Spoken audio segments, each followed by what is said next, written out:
Chapter 384. Bam! Lin Kei's right palm bounced back as soon as it was hit. His arm trembled as he swung forward mechanically, making a beautiful arc to grab the enemy's wrist. Xing Jingjing's attack missed, so she immediately pulled back her fist and rolled to the side, breaking away from contact and avoiding the opponent's grab. Bam! As soon as her body left her original position, Lin Kei's left leg tightened like a whip and kicked the air, brushing past her clothes. If Xing Jingjing's reaction had been slightly slower, she would have been unable to avoid it. Seeing that she was rolling away, Lin Kei remembered the direction of her movement. He bent his spine and shot out like a bolt of lightning. Without hesitation, he started chasing after her, not giving her a chance to stand up again. He knew that the enemy could affect the air, distort the light, and create illusions, so he didn't pay much attention to the figure disappearing quickly in front of him. He just followed his initial prediction and rushed toward the location he had determined. This prediction was based on the prediction of the enemy's rolling tendency after the physical contact just now. It was the instinctive grasp of a martial arts master of a battle. Bam! Lin Kei paused and changed yin and yang, turning the kinetic energy into the power of his right leg. He kicked toward an empty spot in front of him, creating a strong wind and a crisp sound. This was where he had predicted Xing Jingjing's location. Puff! The wind blew, but Lin Kei's whip kick didn't hit anything except air. His pupils constricted, and he almost doubted his grasp of the enemy's ability. But soon, he came back to his senses and understood what was going on. Yes, there was no problem with his prediction of Xing Jingjing's rolling tendency, but was the current location really the location in his mind just now? Xing Jingjing couldn't hide her own movement tendency after the physical contact, but she could distort the light and affect his senses, shifting the landing point to the side. Therefore, it seemed that he was going on the expected route, but in fact he had unconsciously deviated or shortened it. Of course he missed. At this time, a few meters in front of him, Xing Jingjing's tall and slender figure appeared. With a cold face and cold eyes, she slid forward and punched his lower abdomen with her left fist. Lin Kei's pupils had already returned to normal. He took a deep breath and concentrated all his senses on his lower abdomen. His whole body seemed empty and rotten, losing his sense of existence. Boom! With the eruption of the volcano, his Dan force surged. His right arm swelled and then tightened into a sledgehammer. He slammed it in front of him. Fighting Sect, 27th style meteor burst. Rumble. It was as if a bomb had been detonated between the two of them. White waves visible to the naked eye appeared in the air, rolling in all directions outside of Lin Quebec. They tore Xing Jingjing's body to shreds, causing her to quickly disappear. Not only that, but a tall and slender figure suddenly appeared 7 or 8 meters in front of him. It was Xing Jingjing herself.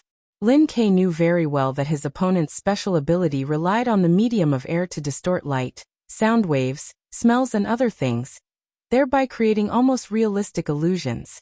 He did not have the ability to compete in this aspect, but he could destroy it. The shockwave from the explosion caused by meteor burst would cause the surrounding air to dance wildly, making it difficult for Xing Jingjing to control, or even make it ineffective. Destruction is always easier than construction. This was the illusion-breaking technique that Lin Kei had prepared. Although it consumed a lot of energy, it was definitely effective. After all, it was the last round, so there was no need to consider anything else.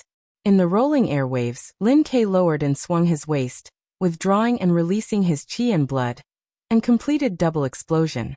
Crack! In the cracking sound, he rushed to Xing Jingjing in front of him at a high speed. During the whole process, he did not make any movements, which was very strange. 7 or 8 meters distance, for the speed of a dance stage expert, was just a blink of an eye. It was too late to describe, but in the blink of an eye, Lin Kei had already approached his opponent. Whoosh! Lin Kei suddenly stopped, and stood about 1 meter in front of Xing Jingjing.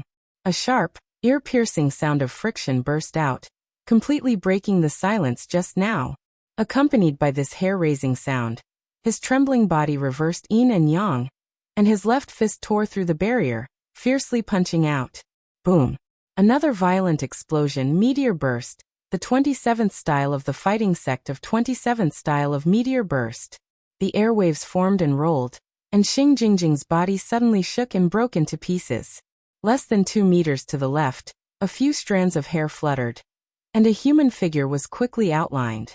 While Lin Ke was rushing towards her, she barely managed to move and create another illusion. But she did not expect Lin Ke to be so cautious. He did not attack directly, but continued to use Meteor Burst instead. After the punch, Lin Ke once again withdrew his qi and blood, and made triple explosion of the dance stage. Bang! In the airwaves that had not yet subsided, he smoothly channeled all his strength into his right foot, and suddenly stamped on the green tiles, as if he was going to plow the arena directly. Clang! The ground under Xing Jingjing's feet shook violently, and the ground cracked, with debris spurting out. She instantly leaned back and lost her balance. The 16th style of the fighting sect, earth cracking. At this time, Lin Ke used the rebounding force of his foot to close his eyes and slide forward, without external interference, to the expected position. Bang! His right arm shook and his palm quickly reached out, trying to grasp and complete the Death Calamity combo. Facing such a dangerous situation, Xing Jingjing gave up on controlling her balance, and directly leaned back on the ground.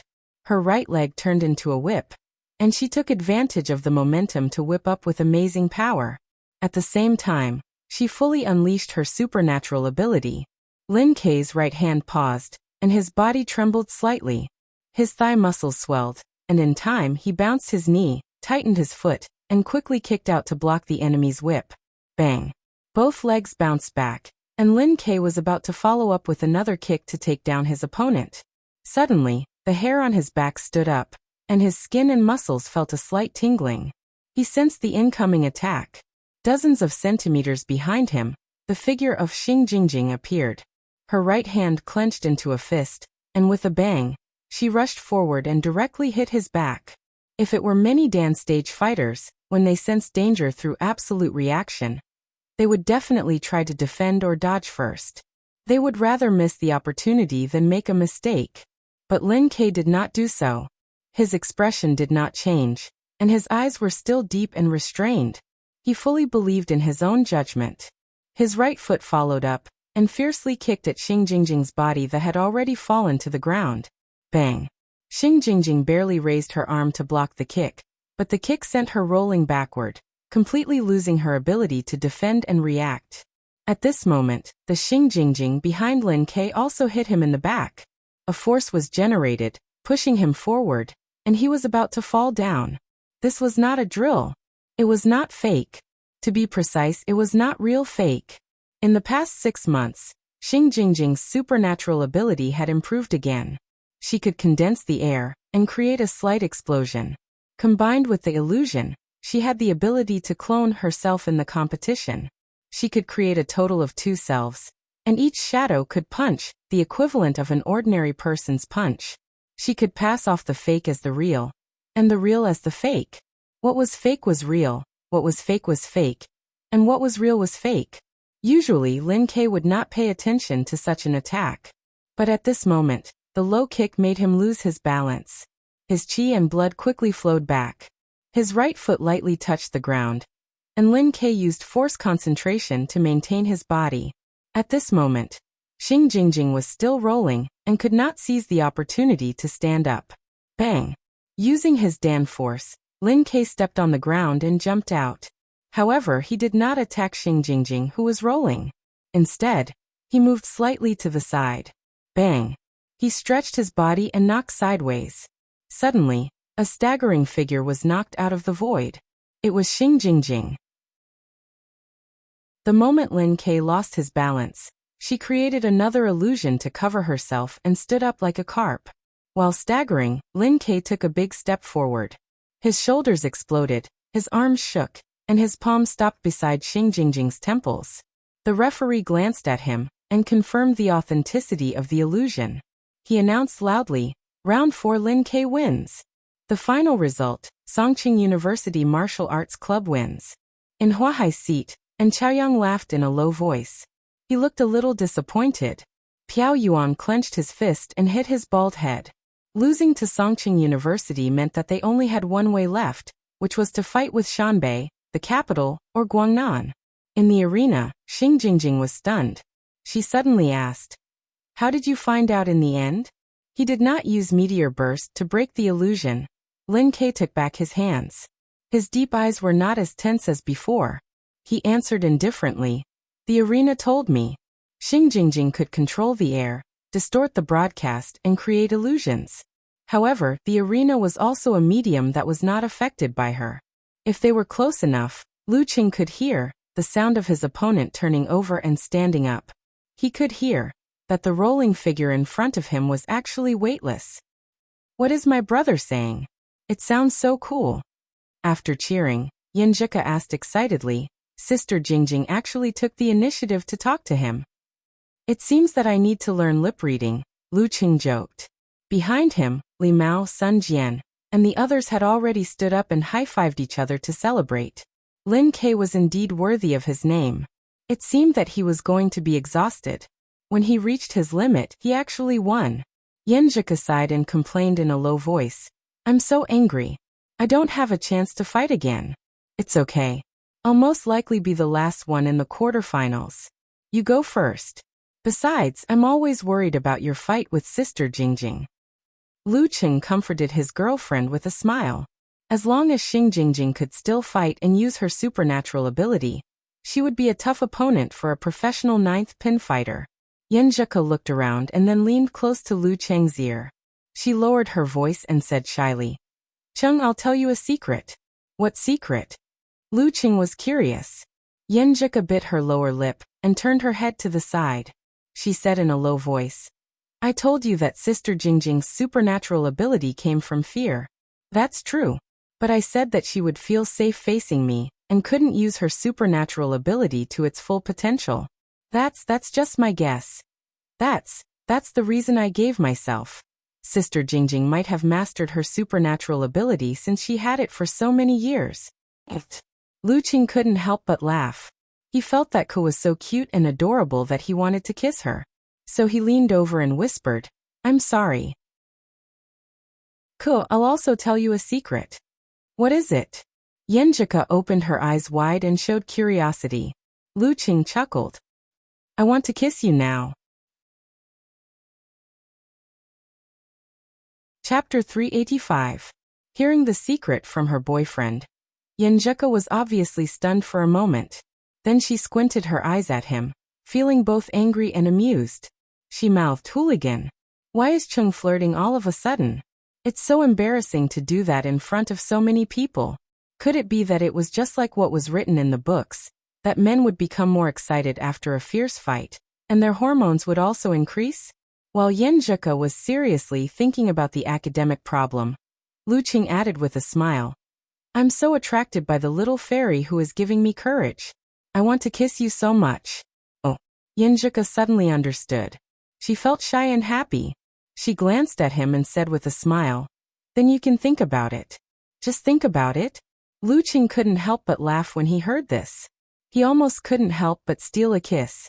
However, when he quickly looked around, he found that all the cameras were aimed at him. They were taking pictures of the winner, so he had to force himself to hold back.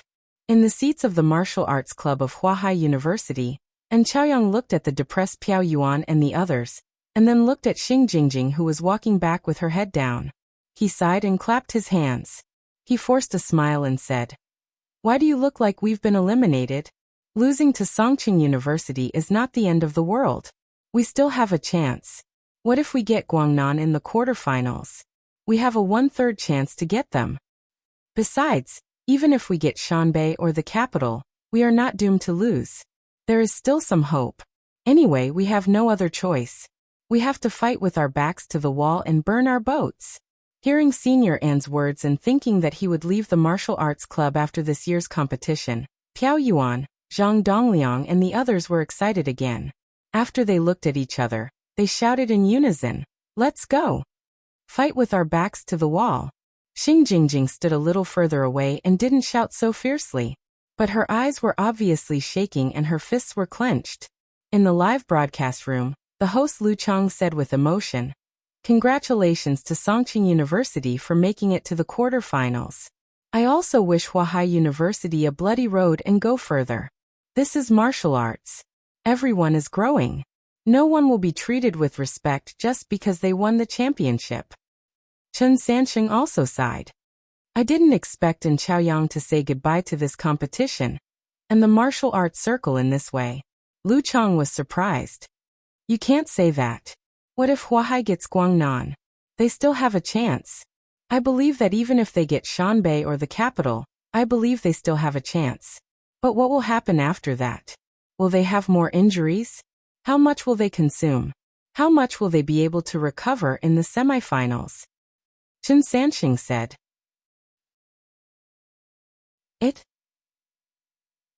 Hearing this, Chen Sansheng smiled bitterly. I want to tell you the truth. Although this may hurt the feelings of the students of Huahai, the truth is the truth. Huahai has done a good job in building the echelon. Strong martial artists have appeared one after another.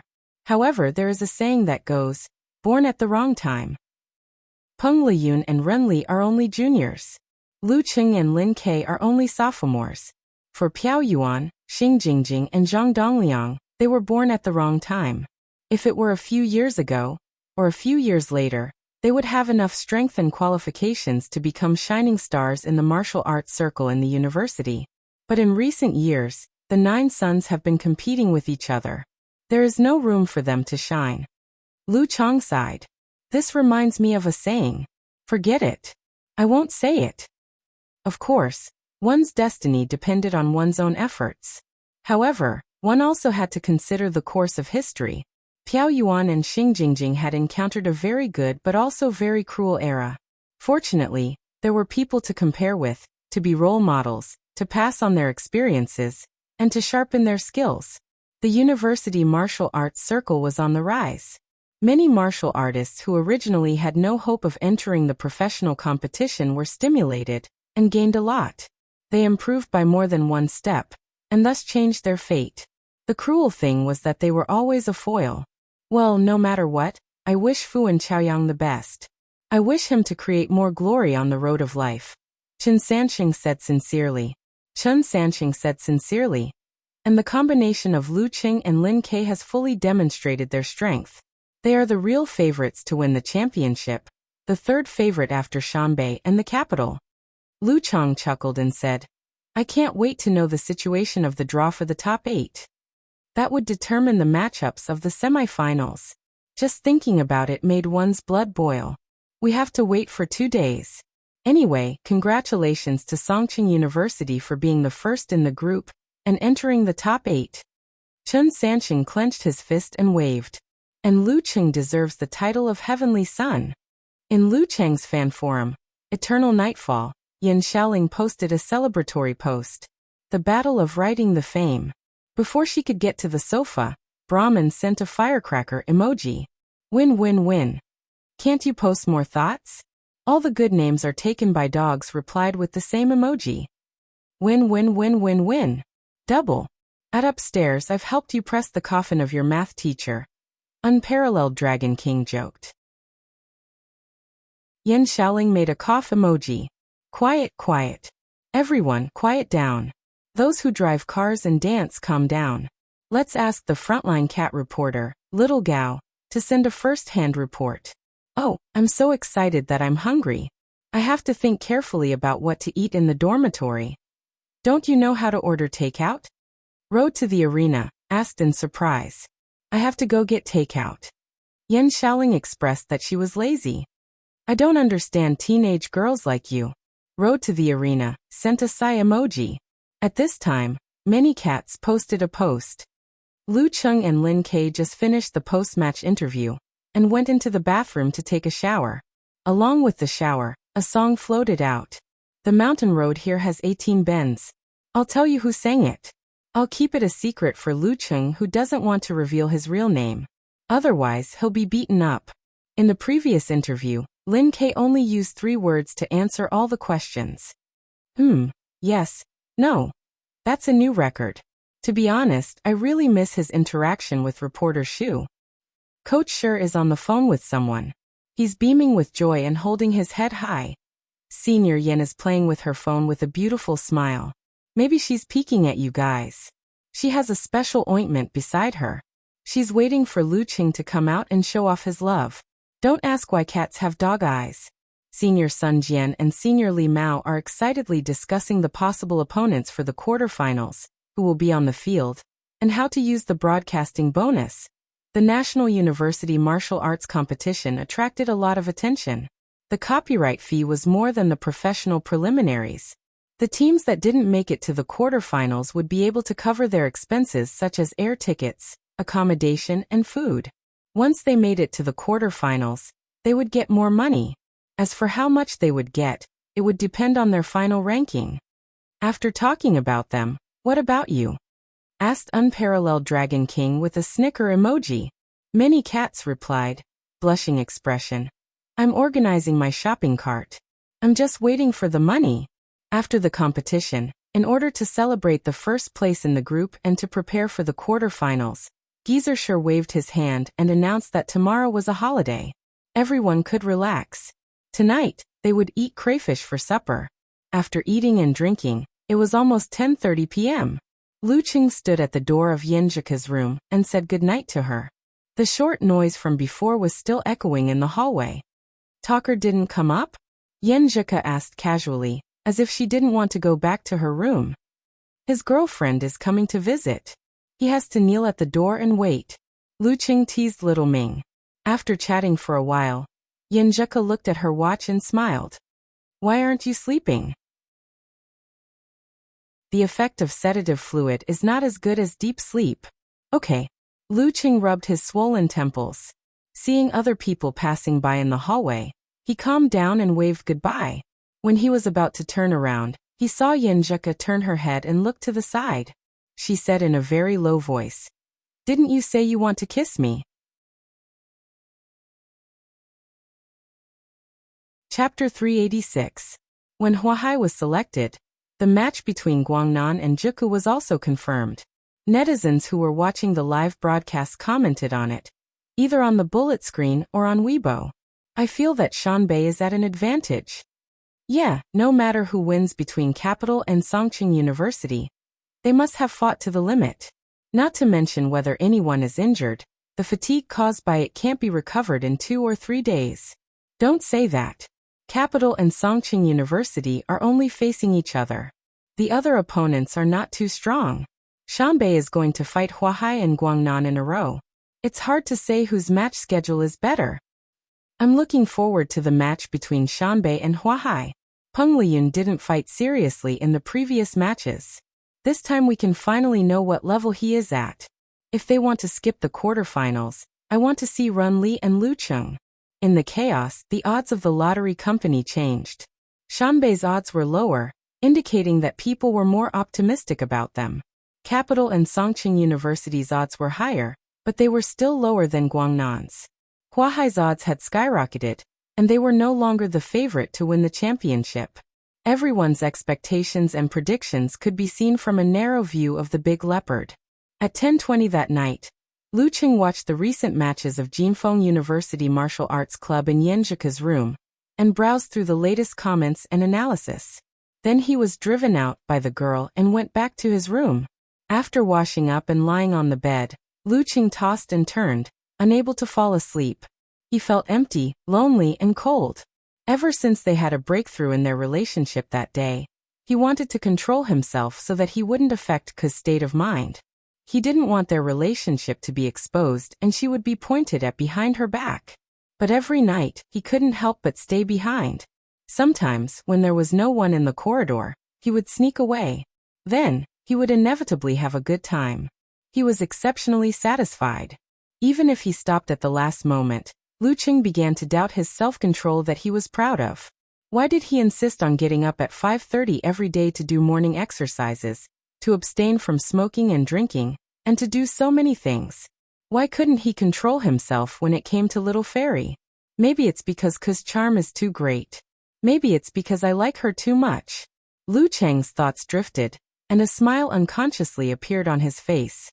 Thinking back, apart from the experience of reading books and watching movies, the first time he experienced something substantial between a man and a woman, the one that left the deepest impression on him, the one that made him crazy with excitement, was actually related to Ke. Because of this, she left a mark in his heart, in his bones, one after another, gradually increasing. People always say that the first time is unforgettable and unforgettable, but I have experienced too many firsts with Ku, overwhelmed with emotions. Lu Qing abruptly picked up his phone and sent a message to Yenjika. I'm thinking that my first love is you. How nice. Yenjika didn't need to get up early at 5:30. She was browsing the forum on her phone when she suddenly saw the message. She couldn't help but purse her lips. She was surprised, happy, and a little smug. She typed quickly and replied to Lu Cheng's message. It's already past time. Why aren't you sleeping? Don't think that you can make me dizzy just because you suddenly say some words of love. I can't sleep without my little fairy hugging me. Lu Cheng pretended to be pitiful and said. Yenjika was annoyed but smiled. She gritted her teeth and sent a message. Conceal your spirit and qi, meditate, and sleep deeply. Lu Cheng smiled. Just as he was about to reply yes, Coach Yen, he saw the girl's second message coming one after another. Come over, come over. You can't do anything except sleep. Lu Cheng opened his mouth slightly. At first he was surprised. Then he was pleasantly surprised. He lifted the quilt and directly jumped out of bed. In the girl's room, Yenjika suddenly turned sideways and rubbed her slightly hot face into the pillow. Then she sent the third message that she had just typed. She sent an upright and handsome expression of a mythical beast, and said, Sister is pitying you. Sister is so nice. Lu Qing replied shamelessly. He took the martial arts suit for tomorrow morning and opened the door. After looking around, he slipped to the girl's room. Instead of knocking, he sent a message saying, I'm here. That night, Lu Qing controlled himself. He hugged Yenjika and whispered sweet nothings to her for a while before falling asleep. Yenjika, on the other hand, was new to human affairs. She preferred this kind of intimacy over physical contact. The next morning, before dawn, Lu Qing woke up on time and found that Ku was using him as a pillow. Not only was she hugging him tightly, but she also put one of her legs across and pressed on him. Her body temperature was touching, her skin was delicate, and her fragrance was tempting. Lu Qing took a full 3 minutes to gather the will to get up. He gently removed the girl's leg and broke free from her hug. He quietly climbed up, not wanting to wake her up. However, Yenjika, who had lost the warm and reliable embrace, still woke up in a daze. She blinked her black, long, and thick eyelashes and looked at her boyfriend with slightly unfocused and innocent eyes. The faint light from outside the window dyed her with the glow of dawn. Everything was like a classic black and white photo. Lu Qing memorized this scene in his mind. He bent down and kissed the girl's slightly pouty lips. Her warm and sweet breath assailed his nostrils as her soft and smooth tongue entered his mouth. He enjoyed his girlfriend's initiative. After a while, Yenjika shrank back and separated their lips. Her eyes were still blurred as she encouraged him casually. Don't worry about me. Practice well. Make money to support the family. Lu Qing laughed and kissed the girl's forehead again. He said in a low voice, Okay. After changing his clothes, Lu Qing opened the door and walked out. When he walked in the empty corridor, the scene just now flashed in his mind, and he couldn't help but laugh again. Make money to support the family. He murmured this sentence with a gentle and bright smile on his face. His footwork became firmer and firmer as he walked, from the darkness to the sunrise. After 2 days, at 7 o'clock in the evening of the third day, the martial arts arena of the capital city was packed again. The quarterfinals of the National University martial arts competitions were about to begin. Today there were 2 matches in the first half. Lu Qing and the others had already arrived by bus. They even met the students of the capital college at the side entrance. They saw Renli and Chindigua. They didn't talk to each other, and just nodded at each other from a distance. Every time I see Renli, I feel incredible. How can such a doll-like girl be so powerful? Yenjika didn't hide her feelings. Renli's appearance was delicate with big eyes, long straight hair, and long straight hair. As the saying goes, you can't judge a book by its cover. And the more beautiful something is, the more dangerous it is. I remember there was a very beautiful jellyfish or something. It was super poisonous. Lu Qing said casually. Before his voice died away, he suddenly felt something was wrong. He felt Little Ming's teasing gaze. He hurried to whisper in his girlfriend's ear. Except for Little Fairy. Seeing Yenjuka didn't believe him, he changed his excuse. Besides, I have the strength of professional sixth pin, but you are still the head of our family. This means you are more powerful than me. He deliberately emphasized the words our family. Yenjuka snorted with a slight smile in her eyes. She didn't want to talk about it and changed the topic. The substitutes of the Capital College are very strong, even stronger than Shanbei. Yeah, if Peng Liyun wasn't so strong, the Capital College would have won at least one championship in the past 2 years. Lu Qing echoed. Renli, the leading member of the martial arts club of the Capital College, was a heavenly son on par with Peng Liyun. Chen Digua, a senior, was a real professional seventh pin. Jiang Kongchan, a sophomore, had stepped into the dance stage after the new year. Shen Yu, a junior, was considered very likely to succeed Chen Digua and become the second leading member. However, he had a tragic car accident at the beginning of last year. His brain was injured and his vision in his left eye was damaged, so he couldn't make a breakthrough until today. He was still a top professional ninth pin fighter, so he had to focus on the martial arts club and the unreliable president, Renli. In addition, Jiang Jingfeng, a senior, was also a professional eighth pin in the dance stage. While talking, the members of the Songqing University Martial Arts Club entered the locker room to prepare for the next match. According to the order of the draw, the first match was between Songqing University and Jinfeng. Although Jinfeng entered the national competition as the first place in their division, they were weaker than Hudong. The fourth-year leading member, Wei Rong, was only at the level of a weak 7th rank. The other leading member, the third-year Gao Xingli, was only at the level of a professional 8th pin. However, he practiced the Iron Mantle type of martial arts, so his combat strength was not bad and could be considered a strong 8th pin. Their other leading member was the top professional 9th pin Lu Chunlai. Therefore, no matter how one compared them, Jinfeng was not a match for the combination of Yu Ji and Han Peipei. Gizershur looked around and suddenly said, Boy Lin, take a break for this match. What? Lu Cheng and the others were surprised. Although Jinfeng was not strong, they didn't need to be so careless. What if they failed? Before Lin Ke could object, Gizershur added, the following matches are relatively tight. You can only take a break for the next match in the Capital College in the best condition. As for Jinfeng, that brat can defeat 3 Hudong fighters at the same time. Why would he be afraid of this? If he dares to lose, you can go back and talk to him. Well, the schedule is tight, and fatigue will accumulate. But the problem is that I have the Zhe formula. The Zhe formula can help my brother-in-law recover in seconds. Lu Cheng was more and more confused. My master is very clear about this. Well, is he putting up a smokescreen? With this break and the fierce battle with the Capital College, Shanbei will naturally infer that my brother-in-law can't participate in the final match in the best condition. In fact, this is not the case. The Capital College hasn't even fought yet, and my master is already planning for the final match? Lu Qing vaguely understood. He glanced at Yenjuka and found that she was thinking about something while Lin Ke remained silent. Gizershur saw this and said with a smile, Jinfeng won't have any hope of defeating us. They will try to let their leading members play more matches. We will do the same.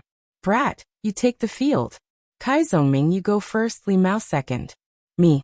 Little Ming pointed at himself in surprise and joy.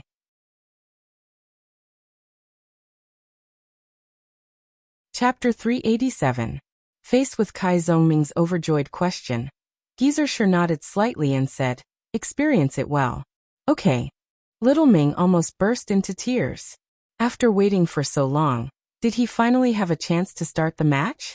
According to Coach Shur, Jinfeng's team was probably ranked from weakest to strongest.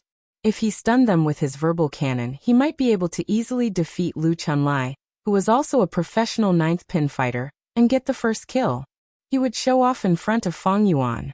Lu Cheng saw that Yenjuka was a little disappointed, so he secretly pulled her hand and said in a low voice, he wants you to prepare for the capital with all your strength. To challenge the capital, it was impossible to rely only on himself and his brother-in-law. The other team member had to fight to the limit to have a chance of winning. And among all the substitutes, Ke was still the strongest. I hope so. Yan Zhika replied in a low voice. She was looking forward to the semi-finals and envious of Kai Zhongming and Li Mao, who were about to enter the arena.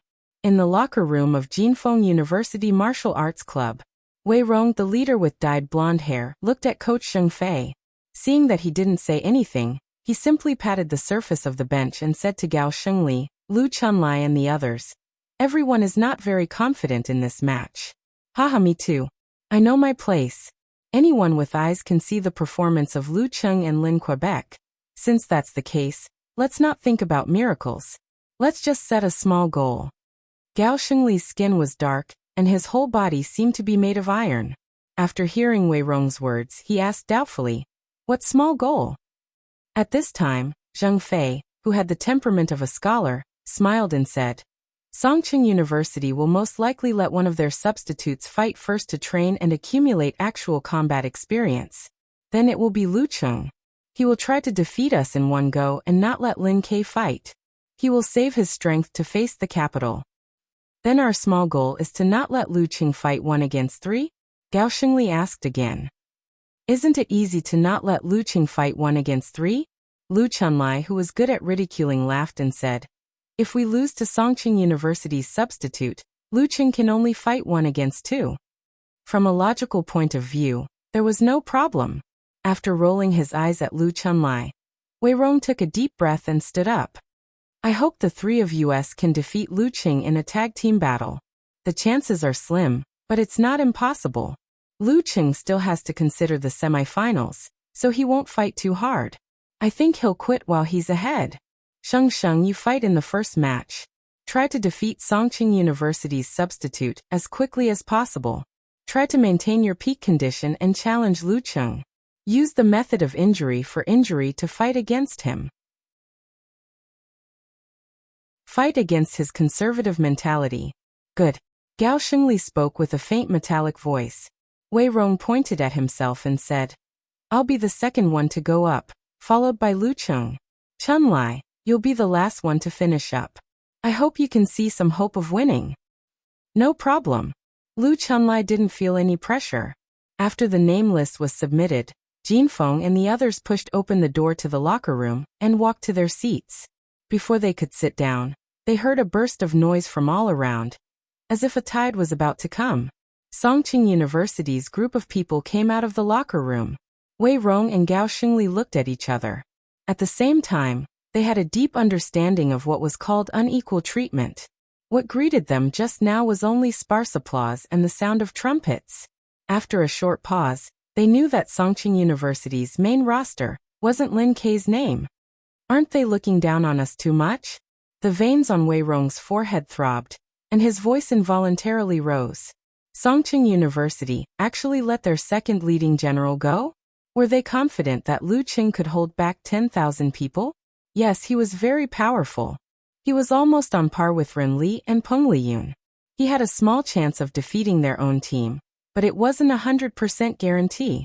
They were looking down on us too much. What did they think we were? Fish belly?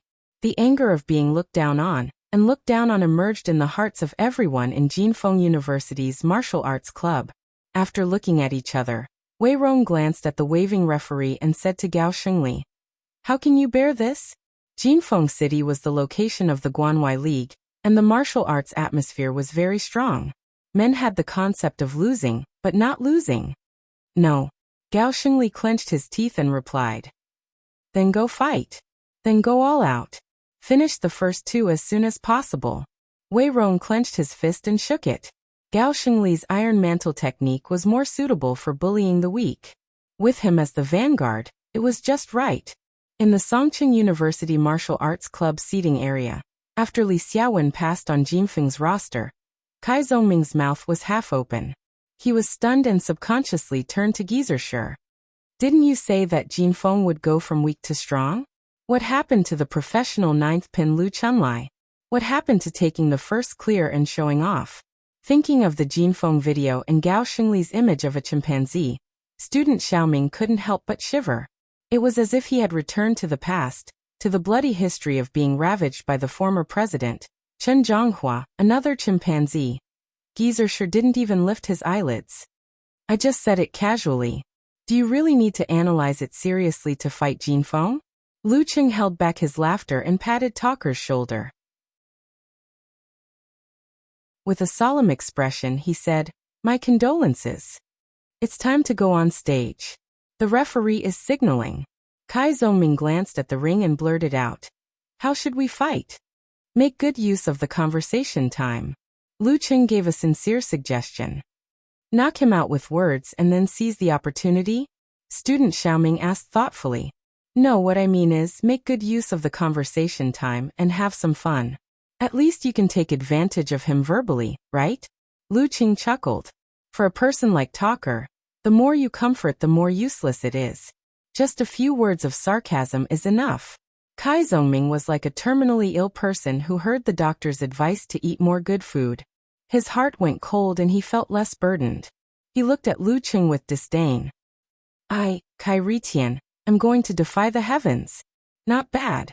You're in a good state." Lu Cheng praised. Kai Zongming reached out his right hand and punched everyone one by one. Finally, he punched Lu Cheng's shoulder and walked up the stone steps with the attitude of wind blowing and water freezing. He stepped into the ring and stood in the center. He looked at Gao Shengli, whose eyes were filled with anger. His mind raced as he thought of a strategy. The referee waited for the electronic clock to hit the hour. He raised his hand and said, "Conversation time starts now." Kai Zongming glanced at his opponent weakly and said sincerely, "We're not looking down on Jinfeng. We're just taking a risk to enter the finals." Gao Shengli had never met anyone who used conversation time to explain something like that. He was momentarily stunned and didn't know how to respond. Kai Zongming continued, minding his own business. "Capital is very strong. We have to use every ounce of strength and squeeze every ounce of potential out of them to have a chance of winning. Lin Ke doesn't have abnormal stamina like Lu Cheng. He can't be full of energy after a day of rest. So we can only let him rest this round and face Capital in peak condition." "That makes sense." Gao Shengli thought carefully and couldn't help but nod slightly. Kai Zongming maintained a sincere attitude. "We know that Lin Ke resting will make this round uncertain. But in order to win Capital, we can only do this and take a risk. It's not that we're looking down on you guys," he laughed bitterly. "We're walking a tightrope." Seeing him speak so sincerely and politely, and mocking his choice, Gao Shengli's anger was extinguished little by little. He put down his guard and nodded slightly. "If it were us, we'd probably do the same.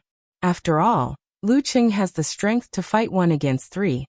Hearing this, Kai Zongming laughed and said as if he regretted not having met him earlier. "And this is also a chance for us, the substitutes, to see what it's like to be the weak against the strong, to see how powerful the iron shirt of the dance stage is.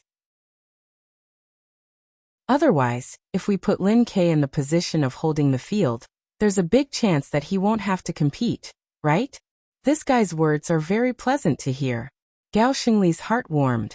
He looked at Kai Zongming's eyes and said modestly, "It's not as good as Golden Bell cover, Vajra Unbreakable Divine Art, Immortal Flesh, Jade Formula, etc. It's all the same to me.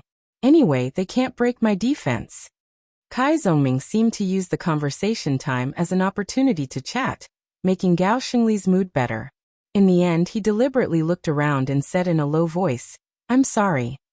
Actually, the coach has another reason for sending me on the field, and that is to polish and train. Why did he choose me and not the other substitutes?" "Well, you've seen my information and previous fighting videos, right?" "I know some information, but I've only seen 2 videos." Gao Shengli said frankly, "I only officially joined the special training team last February. Before that, I was just fishing in 3 days and drying the net. After many years of martial arts training, I'm still only of amateur 5th pin." Kai Zongming sighed and looked proud. "After 9 months of special training, I reached professional 9th pin from amateur 5th pin. Now look at my chi and blood. I'm strong 9th pin, right?" "Yes, you've only been practicing martial arts for 1 year and 2 months?" Gao Shengli was a little surprised. When he looked at the information, he only paid attention to the opponent's current level and didn't explore the story behind his growth. This kid's talent is not bad. Is this the reason why their coach sent him on the field to polish him? Yes, so I still have some talent. Kai Zongming smiled. This is one of the reasons why our coach thinks highly of me. He glanced at the electronic clock and coughed twice. The other reason is, while Gao Shengli was concentrating on the answer, the referee suddenly raised his right hand and swung it down. Begin. The conversation time was over. What was the other reason? He had a supernatural ability? He had a talent for fighting? Encountering a cliffhanger, Gao Shengli couldn't control his imagination for a moment. At this time, Kai Zongming had already closed his mouth. Using his spine as a bow and his legs as a bowstring, he shot out like lightning. With just a pounce and a step, he was in front of his opponent. Bam! Kai Zongming's shoulders exploded with strength. His right hand stretched out, 5 fingers flicked, and directly grabbed Gao Shengli's eyes. No matter how powerful the iron mantle was, it still had a weak spot. At the same time, he clamped his tailbone, tightened his thighs, and kicked his right leg between his opponent's legs. Up and down kick. At this time, Gao Shengli suddenly realized that Kai Zongming had deliberately stopped there to distract him and create a good opportunity for a sneak attack. His previous sincerity, respect, and politeness were all an act. He only said those words to make her lower her guard. With a boom, Gao Shengli's heart burned with anger. The anger from being deceived, the anger from being treated with kindness, and the anger from being insulted. He actually thought he was a good person. He thought he was sincere and not bad. Gao Shengli fiercely twisted his waist, using his thighs to block his opponent's kick. He lowered his head and aimed his forehead at his opponent's finger. Dong! Kai Zongming kicked his opponent's bulging thighs. It was as if he had kicked an iron plate. His 5 fingers suddenly softened, changing from a grab to a press. After pushing Gao Shengli's forehead, he used the force to rebound and quickly retreated. The angry Gao Shengli didn't even think about it. He gathered his qi and blood, exploded his dantian, and with a crack, fiercely pounced on his opponent. Kai Zongming had just stabilized his footing and had already flicked his spine, forcibly changing his direction. He narrowly avoided his opponent's fierce pounce. Of course, his opponent was still in front of him. When he was on the stage, he had already thought it through. It was impossible for him to win against an 8th Pin Dan stage martial artist with Iron Mantle. Therefore, his goal was to exhaust most of his physical strength. In order to achieve this goal, he had to provoke his opponent and not let him have time to calm down. This depended on the design of the dialogue. It just so happens that I'm very good at this. Come hit me. Student Little Ming's thoughts flashed through his mind.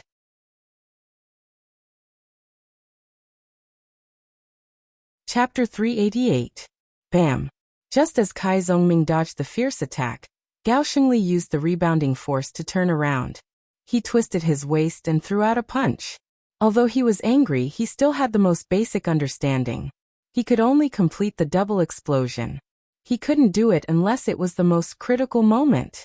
Kai Zongming felt the wind blow as soon as he changed direction. He didn't have time to dodge. His thigh muscles and calves twisted inwards. He twisted his feet horizontally and sent a drilling force to the ground. Crack! The ground sank. Kai Zongming's legs straightened. His waist and back tightened. He suddenly raised his right arm and threw a powerful punch at his opponent's attack. Moving mountain fist. This was a fist technique famous for its strength. Geezer Shi first taught it to Guoqing to complement her innate strength. Unfortunately, after Guoqing mastered it, her strength improved quickly. However, she still couldn't compare to others. She was also attacked by the new members of the martial arts club. She was disheartened and her hopes were dashed. She chose to withdraw from the special training team. She withdrew, but this fist technique was still practiced by everyone. This was because they had almost mastered the 24 blizzard strikes. They had to find something new to make up for their lack of skills. Bang! The 2 fists, which were known for their strength, collided in midair, making a muffled sound. Kai Zongming's realm was lower after all, so he felt like he was being pressed down by Mount Tai. His arm bounced back, and his feet took a step back. He had to use this to reduce his strength. Otherwise his stance would be broken. Crack! Where he landed, a spider web spread out and formed. Good retreat. Gao Shengli gritted his teeth and shouted.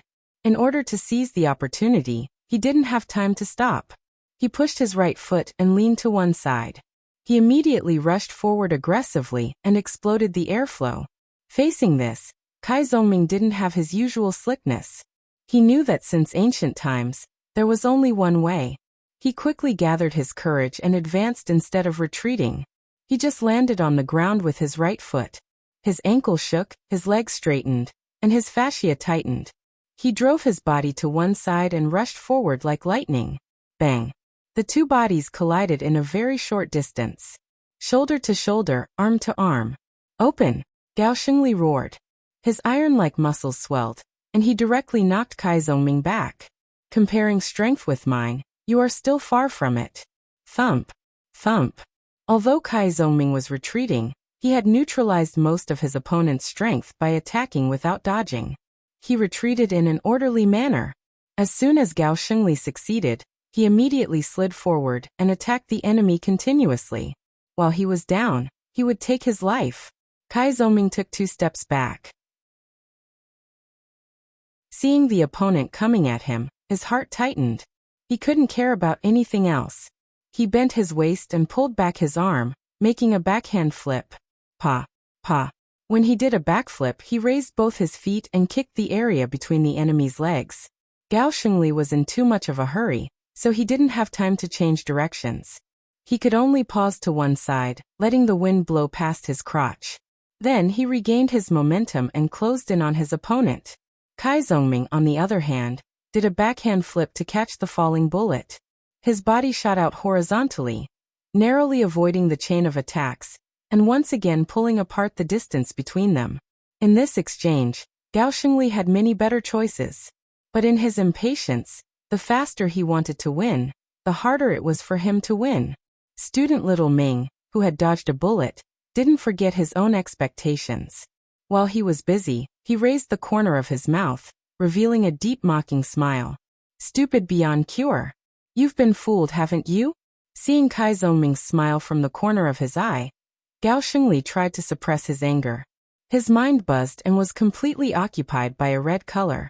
I've never seen such a provocative person. Pa!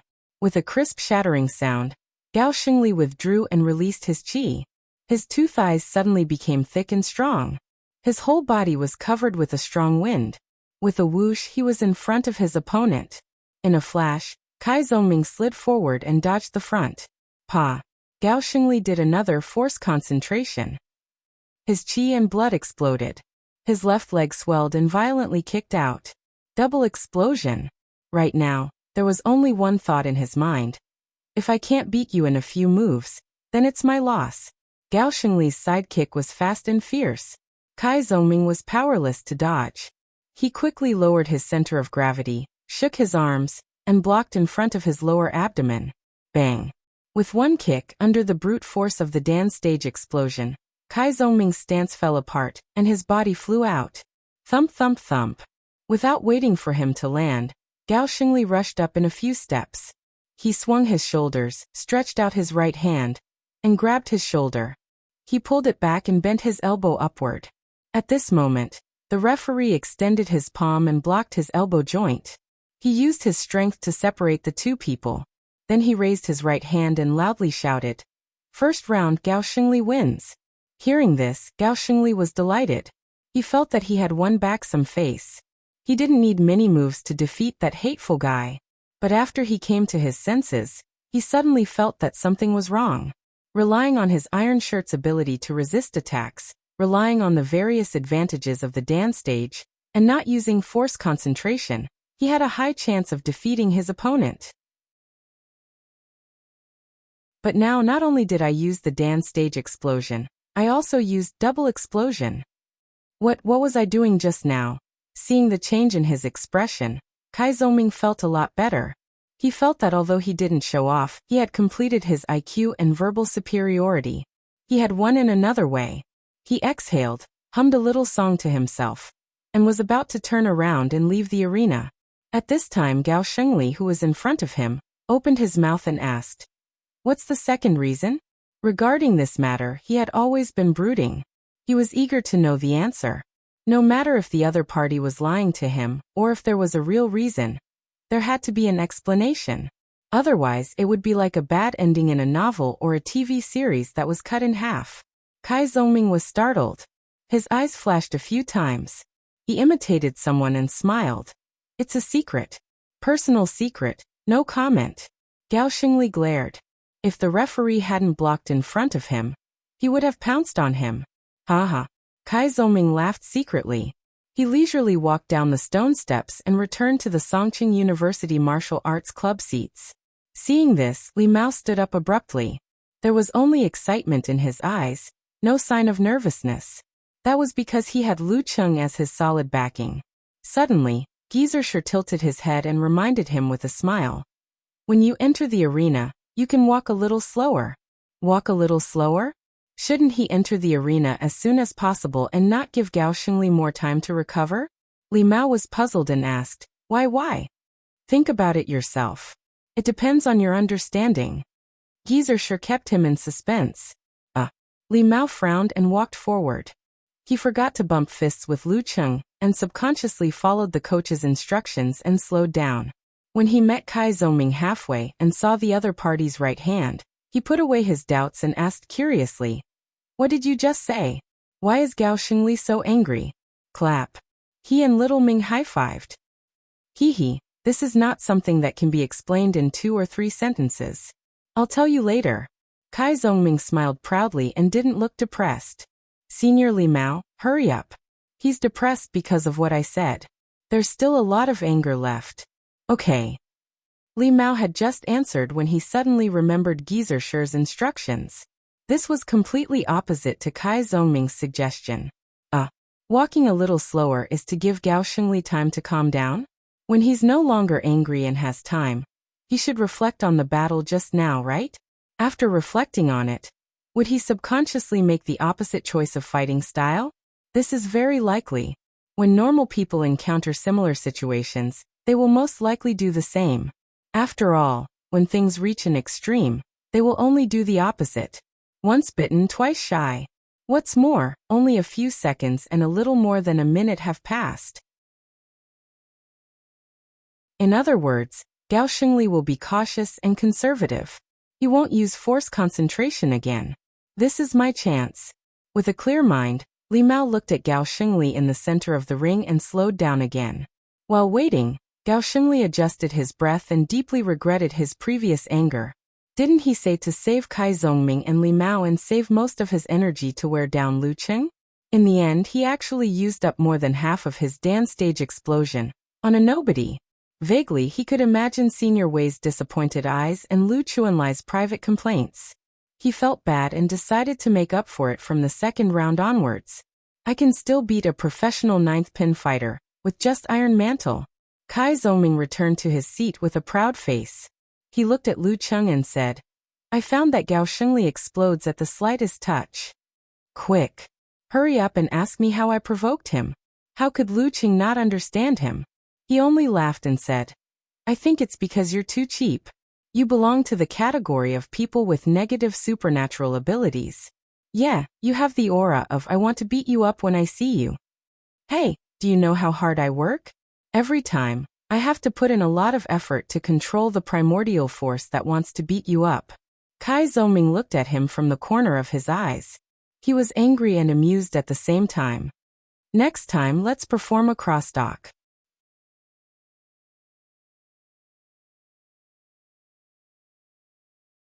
Chapter 389. Army. The deep voice echoed in Wei Rong's ears. Wei Rong suddenly felt that the surroundings were filled with smoke and the atmosphere was tragic. It was as if he was ambushed from all sides. Moreover, there was a sharp blade on his neck. The sharpness penetrated through his body, causing goosebumps to appear on his skin. Just as he was about to lose his mind, Lu Cheng's qi, blood, spirit, and force reverberated, contracted, and then burst out. Crack. With a quick pounce, he crossed the distance of 7 to 8 meters and arrived in front of Wei Rong. He then raised his arm and made a downward slashing motion. In his mind, there was a surging river that froze everything. Even the waves that contained powerful kinetic energy were frozen in midair. Bam! The thunderclouds shook. Lu Cheng threw a punch. Severe warning. Only then did Wei Rong manage to recover from his fear. He saw a fist with white and black colors growing bigger and bigger. It quickly occupied his vision, and the whole world in front of him. Not good. He didn't have time to dodge or make a dance stage explosion. He could only pull his fascia and raise his arm to block. Bam! Wei Rong's arms were cold. His mind was frozen and his vision went black. By the time he broke free from his shock and saw another color, thoughts like, "I'm done for and I need to run," sprang up in his mind. However, he realized that Lu Cheng had already taken a step back.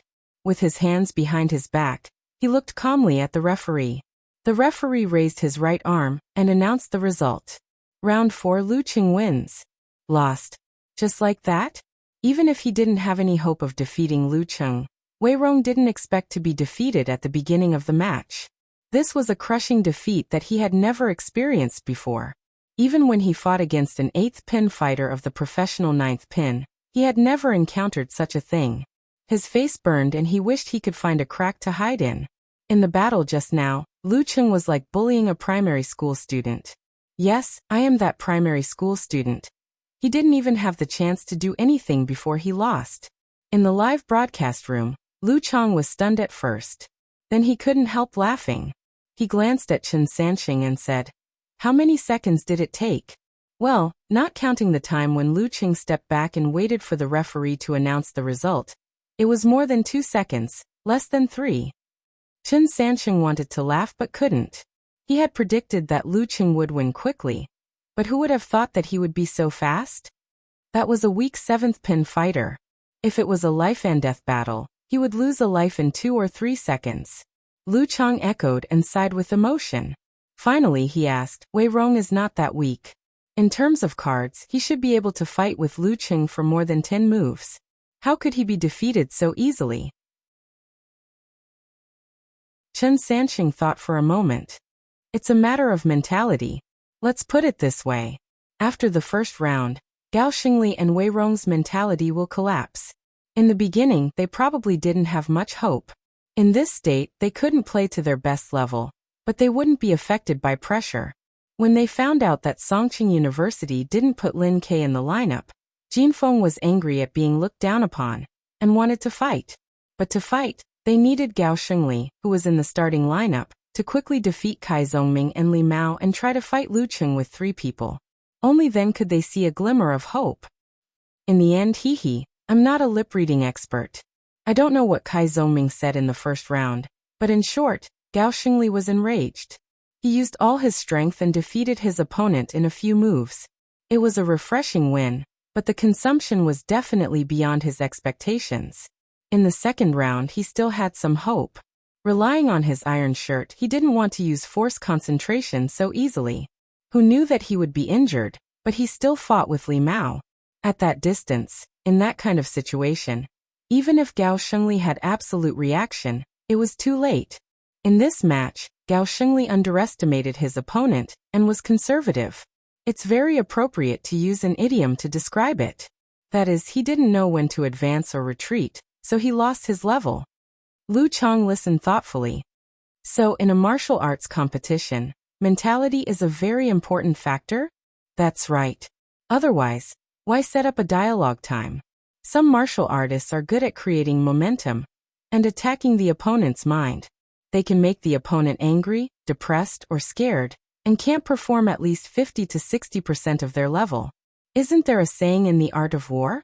Also, that couplet also says that those who can attack the heart will be destroyed by turning around. Chen Sanxing smiled and dropped his bag. Gao Xingli was angry in the first round. He made one wrong move, and then all the other steps were wrong. In the second round, he was at a loss, and his mentality completely collapsed. Don't think that he lost the match. In fact, he still has a lot of fighting power. Lu Cheng thought for a few seconds and said doubtfully, "I'm not surprised that Gao Xingli lost. In the second round, he was at a loss, and there was obviously a problem. He didn't perform as well as he should have. But what does this have to do with Wei Rong? Once Gao Xingli lost, he wouldn't have any more hope, right?" Under such circumstances, his mentality was enough to support him to enjoy the match. Why would he collapse? As long as one was human, There would be times when they didn't perform well, and dance stage experts were no exception. When there was a problem with their mentality, or when they accumulated too much fatigue, similar things could happen.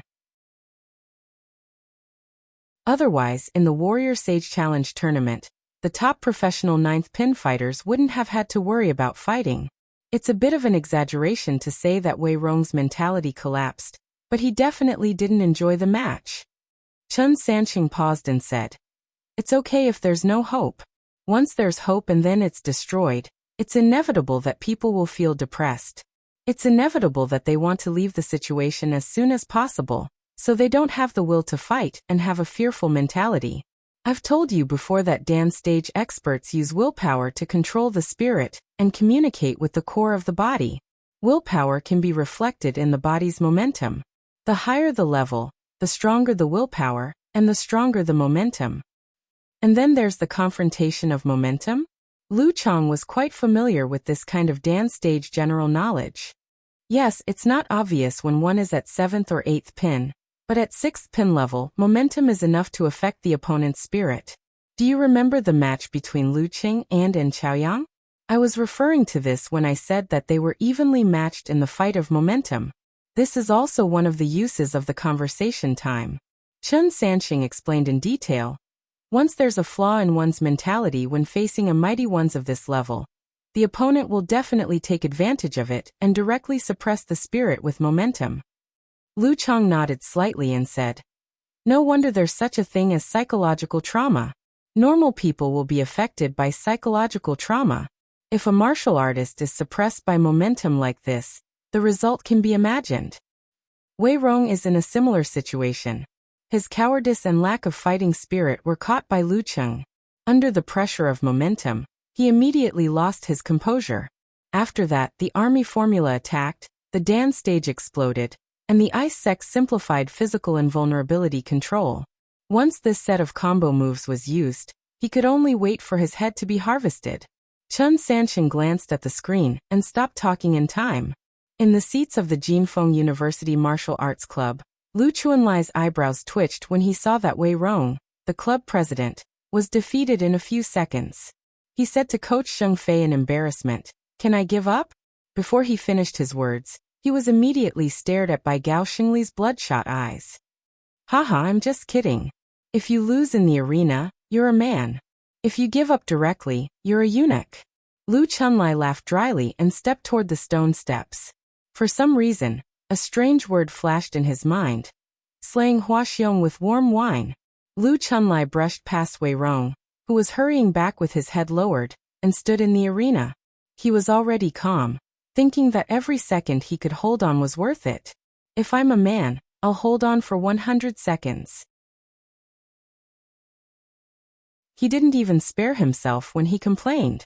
The referee raised his hand mechanically and waved. "Begin." Lu Chunlai imitated Piao Yuan a few days ago.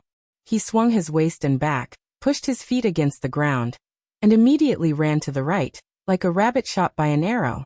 However, the force exertion of a body refining master was not as smooth and fast as a dance stage fighter. There were certain signs before he made a move. Lu Cheng, on the other hand, was at the entry level of the ice mirror. He could sense the changes in the opponent's muscles and fascia at close range.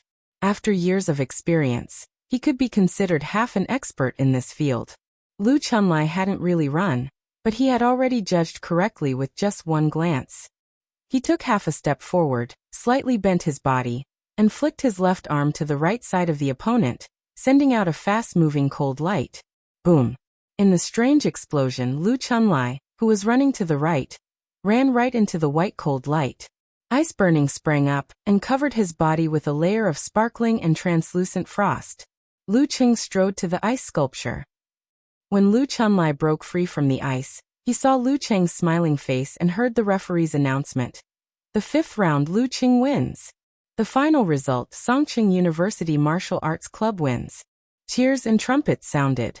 The audience inexplicably sympathized with the Martial Arts Club of Jinfeng University.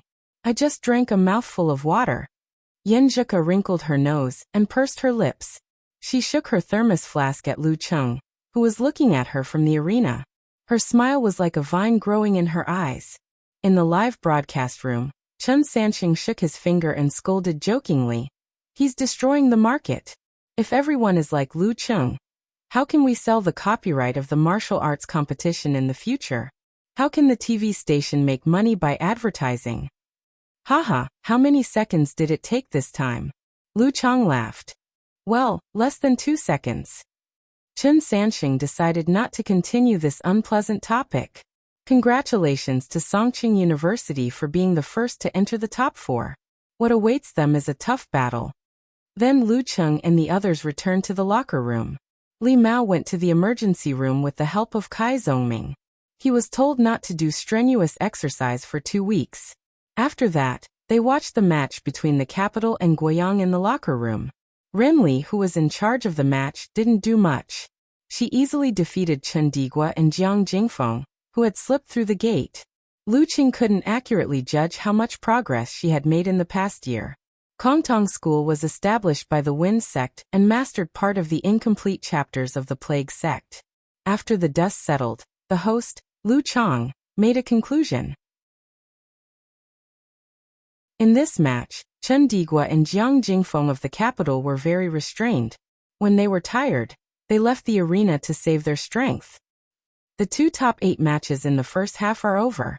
If there is no accident, Songqing University and the capital will meet in the semifinals. Let's look forward to this match. Let's look forward to the battle between Lu Qing and Renli.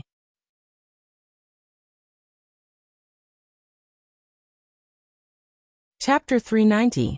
In the locker room of Songqing University Martial Arts Club. After watching the match between Capital and Guiyang, Gizershur clapped his hands to attract the attention of Lu Cheng and the others. He coughed and said, "Don't go out for supper tonight to celebrate the top 4. Go to bed early and train as usual tomorrow. There are only 3 days left until the semifinals." He smiled and said, "I understand. This old man understands. You guys aren't tired at all. I'm just using this method to make you guys tighten that string of yours. Challenging the imperial capital should be like challenging the imperial capital. You can't be lax anymore." Hearing Gizershur's words, Lu Cheng and Yanzhika looked at each other, feeling a little nervous and a little excited at the same time, as if a big battle was imminent. "Yes, Master Coach." They answered in unison, their thoughts drifting to that night 2 days later. Whether they would soar to the top or not, they still needed to accumulate experience. It all depended on this battle. On the way back to the hotel on the bus, the topic of their conversation had shifted from the easy victory over Jinfeng and the correct nickname of Talker, to the matters related to the Capital Academy Martial Arts Club. The atmosphere was high. When they were about to get off the bus, Yanzhika, who was talking about Run Li's martial arts, suddenly covered her mouth and laughed. "What's wrong? What's so funny about Run Li's martial arts?" "I thought of an illusion," Yanzhika said in a light tone. She jumped off the last step of the bus and jumped to the door of the hotel. "What's the story?" Lu Qing smiled as he watched the girl's every move. He walked behind her unhurriedly. This caused Kai Zongming to whisper into Li Mao's ear. "Look at Cheng, this smile, damn, I can see the hint of a doting smile." Li Mao said enviously, "I also want a girlfriend to give me a doting smile." "Hey, talker, don't talk about Cheng. Aren't you like this in front of your girlfriend?" "No, in front of my wife, I smile more humbly." Kai Zongming spread his hands and said, my taste, a mortal like you won't understand." On the other side, Yanzhika rolled her eyes and said with a smile, "Kongtong School is based on the unique skills of the Wind sect, and has mastered a part of the incomplete chapters of the Plague sect, right?" "Yes," Lu Qing answered. Because the martial arts of the Plague sect were incomplete and lacked the most profound content, the seniors of the Kongtong School tried to incorporate it into the martial arts of the Wind sect and create Road to the Underworld, a killing move of the Plague sect for physical invulnerability. As a result, they came up with a bunch of weird martial arts. Hand in hand, Yanzhika and Lu Qing walked into the hotel lobby and shared the illusion they knew. "How strange?" Lu Qing asked with great interest. "Well, for example, the seniors of Kongtong School who mastered these weird martial arts were given several interesting nicknames, such as humanoid biochemical weapon, walking gas bomb, forbidden by the Universal Convention, physical invulnerability of mass destruction. Yenjuka was more and more amused. The only thing left was our solemn promise not to use the physical invulnerability fighters of Kongtong School first. Lu Cheng was dumbfounded. After a long time he said, "That's pretty scary." Fortunately, Runli hasn't reached the inhuman stage. Even if she learns these weird martial arts, she won't have any obvious effect. Yenjuka smiled, showing her dimples. "Silly boy, you don't have to worry about this. Because these weird martial arts are too murderous and can easily hurt innocent people, Kongtong School has been strictly controlling them. They can't be taught to direct disciples and elders who have passed various tests. Even in the top competitions, they rarely appear. Otherwise, when I mentioned those nicknames, I wouldn't have said interesting, but horrible. They rarely appear in the top competitions. No wonder I don't know." Lu Cheng suddenly understood. While talking and laughing, they entered the elevator and came to the floor where the room was. Beep. Yenjuka swiped her card and entered the room. When she was about to close the door, she suddenly turned around and looked at Lu Cheng with her bright eyes through the gap. She said with a smile, "Do you want to watch the competition video of the capital together tonight?" At this time, such an invitation made Lu Cheng's blood boil and rush to his head. He was about to push the door open and hug his little fairy. But when he thought of his master's order and the upcoming war, he hesitated and thought it was better to cultivate his mind and temper and fully prepare for the upcoming war. In the short period of hesitation, he saw a trace of wisdom in Yenjuka's eyes and heard her say in a light tone, "It seems that you don't want to. Then forget it." Before her voice died away, she had already prepared and closed the door with a bang, leaving a burst of clear and undisguised laughter. She was very proud. All of a sudden, it dawned on Lu Cheng that Ku was deliberately teasing him. She knew very well that with his personality, he would definitely consider the war with the capital and his master's advice. He would definitely hesitate. That was why she had never intended to let him into her room from the beginning. "You know how to flirt back. You know how to tease me." Lu Cheng took out his phone and sent a message with an exclamation mark to express his feelings. Heh. Yenjuka replied quickly. She first laughed and then said, "I only dare to flirt with you when you don't know how to do anything. Otherwise, how embarrassing." "Who said that? Who said don't you want to kiss me at the door that day?" Lu Cheng teased.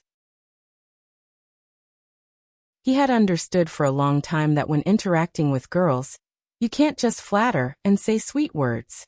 You have to tease and tease from time to time to be intimate. "Forget it." "No, I didn't say that."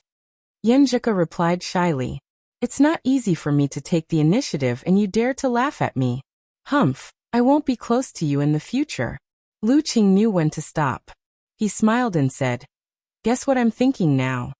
Yenjuka replied, "Thinking that if I flirt with you again next time, you won't care about anything else?" "Humph, there won't be a next time." "No." Lu Cheng laughed. "I'm considering whether or not to break in. How much would I have to pay the hotel if the door is destroyed without a complete corpse? Not to mention the door, even the wall can't stop me." Yenjuka sent an angry emoji and said, "Go back to sleep." Okay. After flirting for a while, Lu Cheng went back to his room and washed up. When he lay on the bed, he chatted with Yenjuka while browsing the forums and Weibo. From time to time, he would chat with Talker and Fatty Jiang.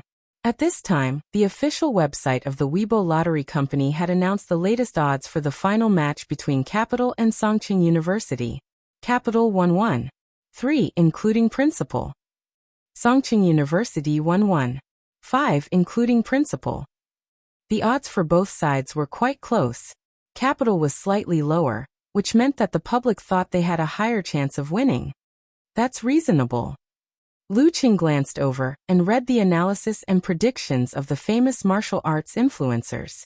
3 generations of the Chen family said, Lin Ke is stronger than Chen Digua, while Yenjuka is weaker than Jiang Jingfeng or Jiang Kongchan. The final result depends largely on Lin Ke and Renli. If Lin Ke wins by 1 or 2 moves and exhausts Chen Digua a little bit, Lin Ke will be able to maintain a decent strength to face Jiang Jingfeng or Jiang Kongchan. Even if he still loses, He can exhaust his opponent to a very tired state, which gives Yenjika a good chance to win. After all, these two professional 8th pin fighters are pure fighters without supernatural abilities. If Renli wins, Lin Ke will be exhausted in advance. When facing Chen Digua, who is a normal professional 7th pin fighter or even stronger, he may lose if he is careless. Even if he wins, he will be close to his limit. In this case, Jiang Jingfeng or Jiang Kongchan can preserve most of their strength to face Yenjika. If they don't break down and lose their performance, the result will be predictable. So who has a higher chance of winning, Lu Cheng or Renli? Judging from the strength he has shown so far, Lu Cheng has the combat capability of a top 6th pin, while Renli hasn't shown her full strength yet. Of course, we all believe that she must have reached the realm of a top 6th pin, or even close to the inhuman stage.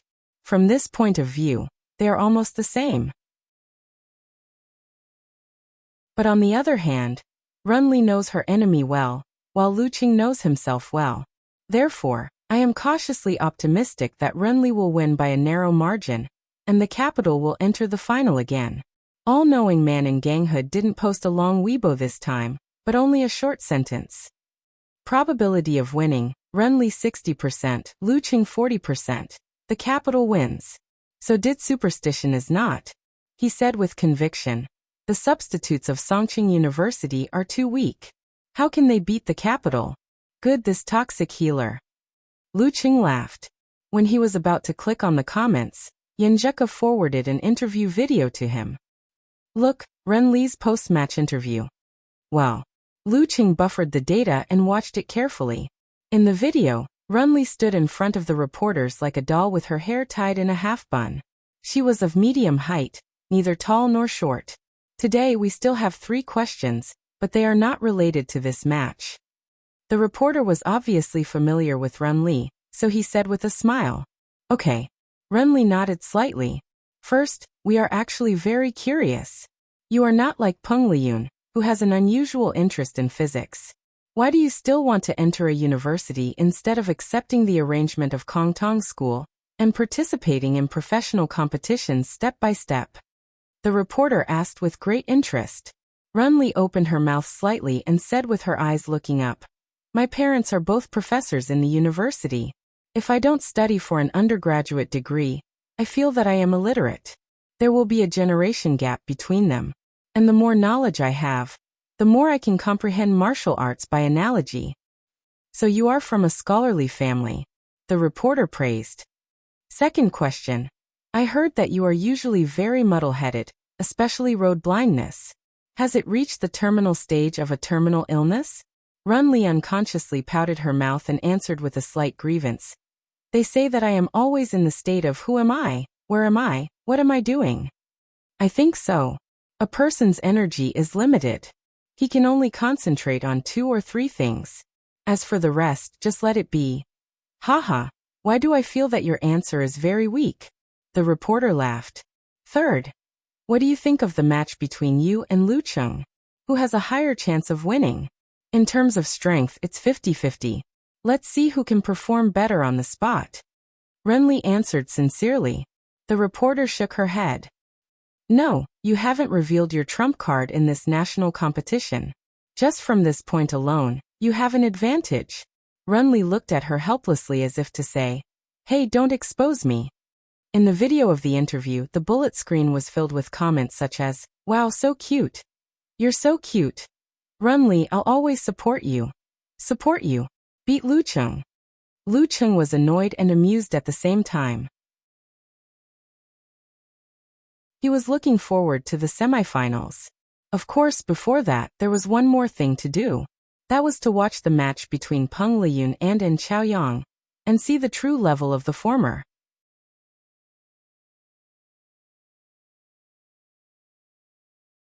Chapter 391. April 20th, 7:56 in the evening. Peng Liyun defeated En Chaoyang for the 3rd time in 3 years, showing that he was only half a step away from the inhuman stage. In the following battle, he defeated Piao Yuan with his exhausted body and completed the feat of 1 versus 2. After Su Wanyan defeated Xing Jingjing with his Corvine mouth. Huahai bade farewell to the national competition with the worst result in the past 5 years and bid farewell to the former champion, and Chaoyang. The sleeping tiger left quietly, leaving only a lonely figure in the hearts of the audience of this year's martial arts tournament. The lonely figure after losing to Lu Cheng. Passion is no match for strength, and passion is no match for God. April 21st, 9:07 in the morning.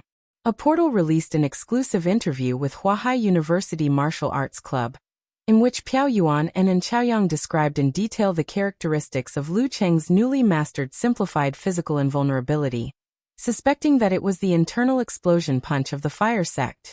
Hearing this, the audience was in an uproar. They didn't expect Lu Cheng, a direct disciple of the Ice God sect, to have inherited the fire sect. Many people began to think that he had a close relationship with the Longhu Club. In the fan forum, Brahman was jubilant, posting photos to congratulate Lu Cheng.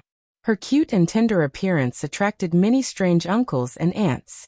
In the forum of the Longhu Club, moderators such as Pig Riding Knight, active IDs such as Above the Sky, and a plumber eating mushrooms, were seriously discussing the possibility of Lu Cheng joining the club in the future, and even thinking of a better nickname for him. This made Lu Cheng, who was silently eavesdropping on their conversation, feel a little ashamed. He couldn't think of a satisfactory nickname to lead the trend after a long time. April 21st, 3:30 in the afternoon. Because of the widely known relationship between Lu Cheng and Dragon King, the odds set by the gambling companies changed again. Capital's odds went up, while Songqing University's went down. The difference was almost negligible. In the various gambling shops, many hobbyists, who wandered around all year round, finished studying the bets and made their choices. In addition, the audience who usually didn't set foot in this area entered these shops, or placed bets online with the mentality of gambling for fun. April 22nd, 7:11 in the evening. At the entrance of the martial arts arena of the capital, the audience from all directions had formed a long line. Ding Yisan, who was holding popcorn and eating roasted sausages, looked around and said excitedly to Chiu Hailin, Du Yin and the others, "There are really so many people." After the semi-finals were confirmed, the Capital Academy Martial Arts Club took advantage of the fact that they were fighting in their home territory, and obtained the right to sell some tickets so that their supporters could come to the venue to cheer. Chiu Hailin, on the other hand, used her connections in the student union to successfully buy tickets for all 4 of her roommates. "I'm thinking about a problem." Du Yin was influenced by the singing and dancing of the audience around her. "What's the problem?" Chiu Hailin exposed her smooth forehead and asked blankly. "Yisan is such a love-struck fool. Will she support our school's martial arts club or Lu Cheng?" Du Yin looked at Ding Yisan, whose cheeks were bulging as she ate. Ding Yisan was stunned when she heard that. She swallowed half a mouthful of roasted intestines. "I'll cheer for the martial arts club with you guys, but I'll still hope for Lu Cheng to win. I'll devote myself to the school and my heart to him." Why does that sound so familiar? Chiu Hailin was both amused and confused. Just then, they saw a group of boys in checkered shirts passing by with banners in their hands, and heard them shouting, "Run Li! Run Li!" In such a lively atmosphere, similar shouts could be heard constantly, half joking and half venting. April 22nd, 7:23 p.m. With the lighting and camera in place, the live broadcast began. Welcome to the 2 semifinals of this year's University Martial Arts Competition. First, Songqing University versus Capital, and then Shanbei versus Guangnan. The host, Lu Cheng, said with a professional smile, "Tonight, I'll be commentating with our old friend, Chen Sansheng. Thank you, everyone." "Thank you, Lu Cheng." Chen Sansheng put his palms together and shook his head with a smile. After a short exchange of greetings, the live broadcast switched back to the scene, showing the audience in front of the screen the gradually filled stands. It was obvious that Capital's supporters were quite organized. They occupied one side of the stands, holding banners, drawing sketches, blowing horns, or singing cheerfully, which ignited the enthusiasm of the onlookers. As for the other audience, some were wearing Songqing University's white martial arts suit with black edges, and some were holding cartoon figures of Lu Cheng, Lin Kei, and Yenjika. They were scattered, each forming their own formation. April 22nd, 7:29 p.m. Yan Xiaoling climbed out of bed and sat in front of the desk. She set up the computer and took out the snacks. While refreshing the forum and chatting with Brahmin and unparalleled Dragon King to liven up the atmosphere, she turned off the bullet screen and listened to Chen Sanxing and Lu Chang's commentary. Behind her, Mu Jinyan held a string of Bodhi beads in her left hand and prayed before the competition. April 22nd, 7:35 p.m. In the locker room of Songqing University Martial Arts Club, Geezer clapped his hands to wake up Lu Cheng and the others who were resting with their eyes closed. He coughed and said, "Let's not think about Capital's formation today. Let's do our best and challenge them in our strongest form."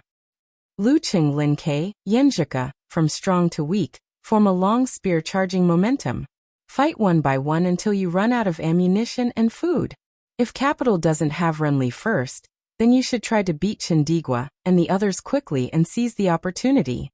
If you meet Renli in the beginning, I don't need to say anything more, right? Don't think about saving anything for the finals. Don't worry about fatigue and injuries. Hey, if you lose, it's useless to think about these things. Do you understand? Lu Cheng Lin Ke, Yenjika, and the others took a deep breath and answered in unison. Yes. April 22nd, 7:36 p.m. In the locker room of Capital College Martial Arts Club, Xinyu, who was also a part-time coach, looked around with a slightly listless left eye and said with a faint smile, "Do you remember what happened after the finals last year?" In the finals last year, Capital College lost to Shanbei by a small margin and failed to win the championship. Hearing Xinyu's words, whether it was Chen Digua, Jiang Jingfeng, or Jiang Kongchan, who were the main players in last year's final, or Jiang Kongchan, who was a newcomer at that time, they all recalled the sad and sentimental scenes and remembered that they had held hands and shouted, "Next year's champion." Remember? How can we not remember?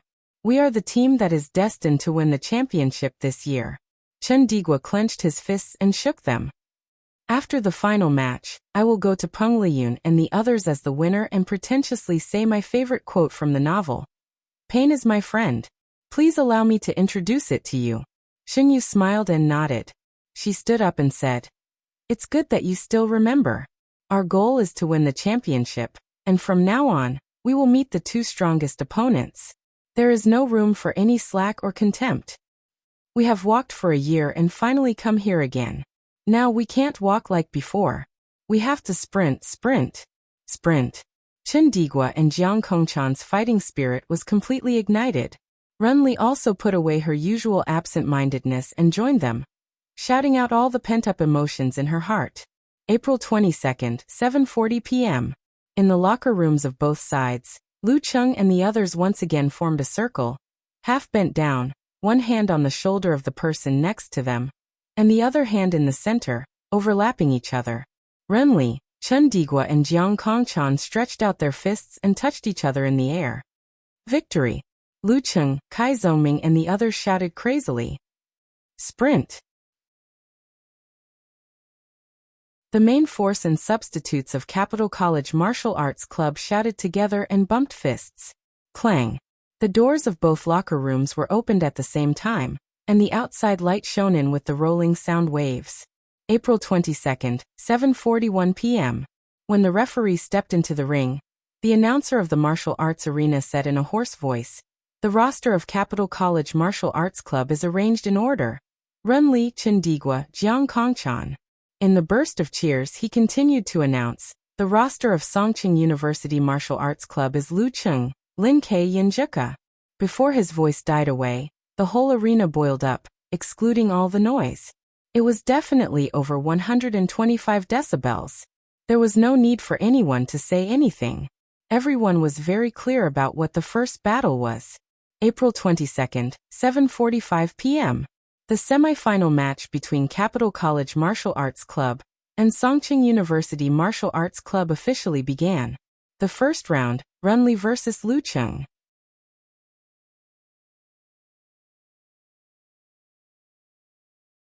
Chapter 392. In the martial arts arena of the capital city, the lights were brilliant and the atmosphere was bursting. Lu Cheng had such a feeling that he couldn't help but tremble slightly.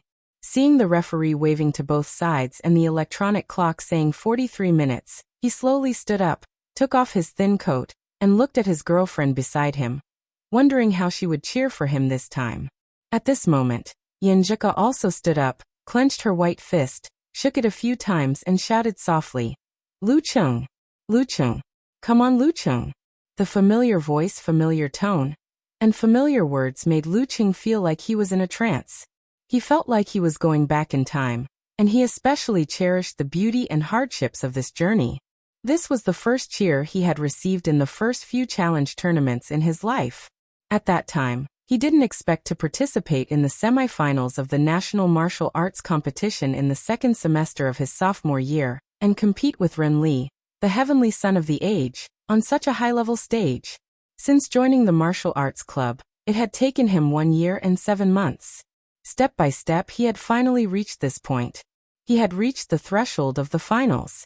Whether to advance or retreat, it all depended on this one move. "I'll do my best." Lu Chung replied with the same reply from that time, but with an additional action he reached out his fist and bumped with the girl. In his spare time, he would occasionally look through the past chat records. At a certain stage, he would export and back up them. Yenjika seemed to remember the scene and the conversation at that time. She looked at him and smiled. Everything was understood without words. Beside them, Li Mao, Sun Jian, Kai Zhongming, and the others were puzzled by this back to the basics encouragement and reply. They felt that it was not in line with the style of this couple who flaunted their affection every day. Shouldn't they be more and more intimate with each other every time? "When we fought Huahai, although we didn't look back, we could guess that you were doing something inappropriate behind the scenes. Why was it so simple and so innocent this time?" Both Lu Chung and Yenjika sensed their confusion. They smiled at each other again, feeling the sweetness of sharing an exclusive secret with each other. Without saying anything more, Lu Chung reached out his hand and gave Lin Kai, Kai Zhongming, and the others a pat on the shoulder. Amidst the cheers of good luck, he turned around and walked towards the stone steps of the arena, while the big screen was rolling. With every step he took, he became firmer because of the memories from before. The more he walked, the faster he walked, the steadier he became. His willpower slowly rose and his aura gradually rose. When he stepped onto the arena and saw Run Li, whose straight hair was coiled up elegantly, he was already like a snowy peak, towering into the clouds. In the biting cold north wind, he was steady and cold, steep and sacred, making people worship him. Run Li, on the other hand, was like a rootless and formless wind. Sometimes, she would sneak into the night and hide in silence. Sometimes, she would be fierce like a knife. Sometimes, she would surge and sweep, turning into the apocalypse. The most amazing thing about her momentum was that her willpower was hidden in the wind, drifting and dispersing at will. This made it impossible for Lu Chung to fight her head-on, so he could only defend passively. Of course, the highland and snowy mountains were not something that could be shaken by a hurricane. The martial arts of the wind sect were indeed mysterious. Lu Chung praised in his mind. He and Ren Li stood on opposite sides of the referee, about 8 to 10 meters apart. In the live broadcast room, Chun Sanqing couldn't help but clear his throat and say to the audience watching the live broadcast, "The battle of the heavenly sons of the era is about to begin." In Lu Cheng's and Ren Li's respective fan forums, the IDs that were chatting earlier all stopped posting and focused their attention on the screen. The men and women in the stadium also held their breaths, watching the digital clock move to 45 minutes and the referee raise his right hand. Talk time starts now. As a high-ranked dance stage referee, his voice overpowered the audience. As a quasi-senior in the martial arts circle, he clearly knew how much attention this competition had attracted. Not only the fans, the elders and disciples of the Ice God sect and the Kongtong school would be watching, but even the Dragon King and Dongbaxian were said to have set aside some time to watch the battle. In the ticking sound of the clock, Run Li suddenly opened her big eyes and asked in confusion and curiosity, "Is your new simplified physical invulnerability really the internal explosion of the fire sect?" As a direct disciple of a big sect and the last disciple of the blazing sun sword, Qi Ling, she naturally knew that Geysershire had a close relationship with the military, and the relationship between the military and the Longhu Club was known to all physical invulnerability experts. Since this had been exposed, Lu Cheng had nothing to hide. He answered frankly, yes. Why is Runli asking this? Is she using this to start a conversation and attack his mind? But I heard that she's not good at this. Chen Digua is more likely to do this. Not everyone could be called talker. Runli sighed with satisfaction and asked again. Then do you practice Emperor Yen Force or Fire Force? These were the two core forces of the Fire sect, known as two of the top 3 offensive forces among the physical invulnerability experts. Lu Qing blushed. He thought about it and decided not to lie or bluff. He answered honestly, Zhu Rong Force. If Renli didn't believe him and let her imagination run wild, then it was her own problem. What does she want to do during the talk time? Should I seize this opportunity to influence my opponent's mood like talker? Oh, Renli seemed to have solved a problem that had been lingering in her heart for a long time. A faint joy appeared between her eyebrows. She thought for a while and said, You answered 2 questions. Well, then I'll tell you 2 things. Not only have I mastered the simplified physical invulnerability of the Wind sect, but I've also mastered the simplified physical invulnerability of the Plague sect. Also, my force is the Post-Wind force. Lu Qing was a little dumbfounded when he heard Runli reveal her secret. Hey, we're having a match in the arena, not a game of truth or dare. What exactly do you think a sacred period like conversation time is? Source, Talker's quotes. After Runli finished speaking, she closed her mouth tightly. The light in her eyes gradually gathered, as if condensing into a ray of light, which complemented the fresh martial arts suit on her body, which had a light green base and light white embellishment. At this moment, Lu Cheng, who had recovered from his stupor, started to wonder if Runli was telling the truth or not and what her real intention was. Is she really returning the favor by revealing her secret on her own accord? Or is she deliberately misleading me so that I can divert more energy to guard against the elusive simplified physical invulnerability of the Plague sect? Forget it. I won't think too much about it. Anyway, even if Runli didn't tell me, I still have to guard against such things. I don't want to be fooled by the unique skills of the Plague sect for no reason. Lu Qing gradually calmed down from his train of thoughts. He calmed himself down and pushed his condition up again. While they were silent, the referee glanced at the electronic clock, raised his right hand, swung it down violently and shouted, Begin! Whoosh! Renli was the first to move. She took a step to the left, and then twisted to the right. Her footwork, fascia, muscles and strength were all coordinated. Suddenly, a small whirlwind was stirred up. The whirling tornado was visible to the naked eye. It rushed straight towards Lu Cheng with a soul-shaking howl, rolling up a lot of dust on the ground. As for Runli, it was as if she had disappeared into thin air. Buddha's voice accompanying. Stepping on the dipper. These 2 words flashed across Lu Cheng's mind as he was making hand seals to use the army formula. He realized that Runli had reached an incredible level in the Wind step, which was the level of quasi-inhuman. This was similar to the Buddha's voice accompanying and stepping on the dipper. However, the Great Thunderous Cloud, Great Lion's Roar, and Great Wisdom Sound, which could only be mastered by Qiolin before she reached physical invulnerability, were merely lotus steps accompanied by cloud and thunder. Moreover, the cloud and thunder sound didn't have the effect of enlightening people. Runli was obviously not at the beginner level in this aspect. She could be said to have reached the next level.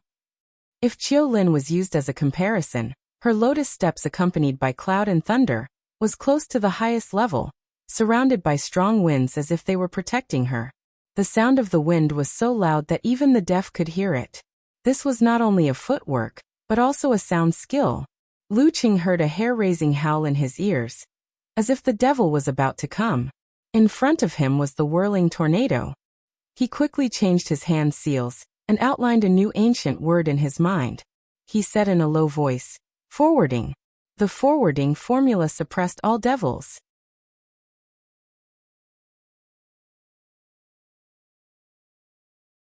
Chapter 393. The word forwarding reverberated in a low voice. Lu Cheng's fear and trepidation immediately calmed down. There was no longer the feeling of extraterrestrial demon fantasy in his mind. Only the small visible tornado in front of him was real. With the protection of Hurricane Circle, Renly didn't have to worry about being hit directly by burning of ice and fire, or the influence of army formula. It seemed that Lu Qing had no other choice but to dodge and wait for the right time.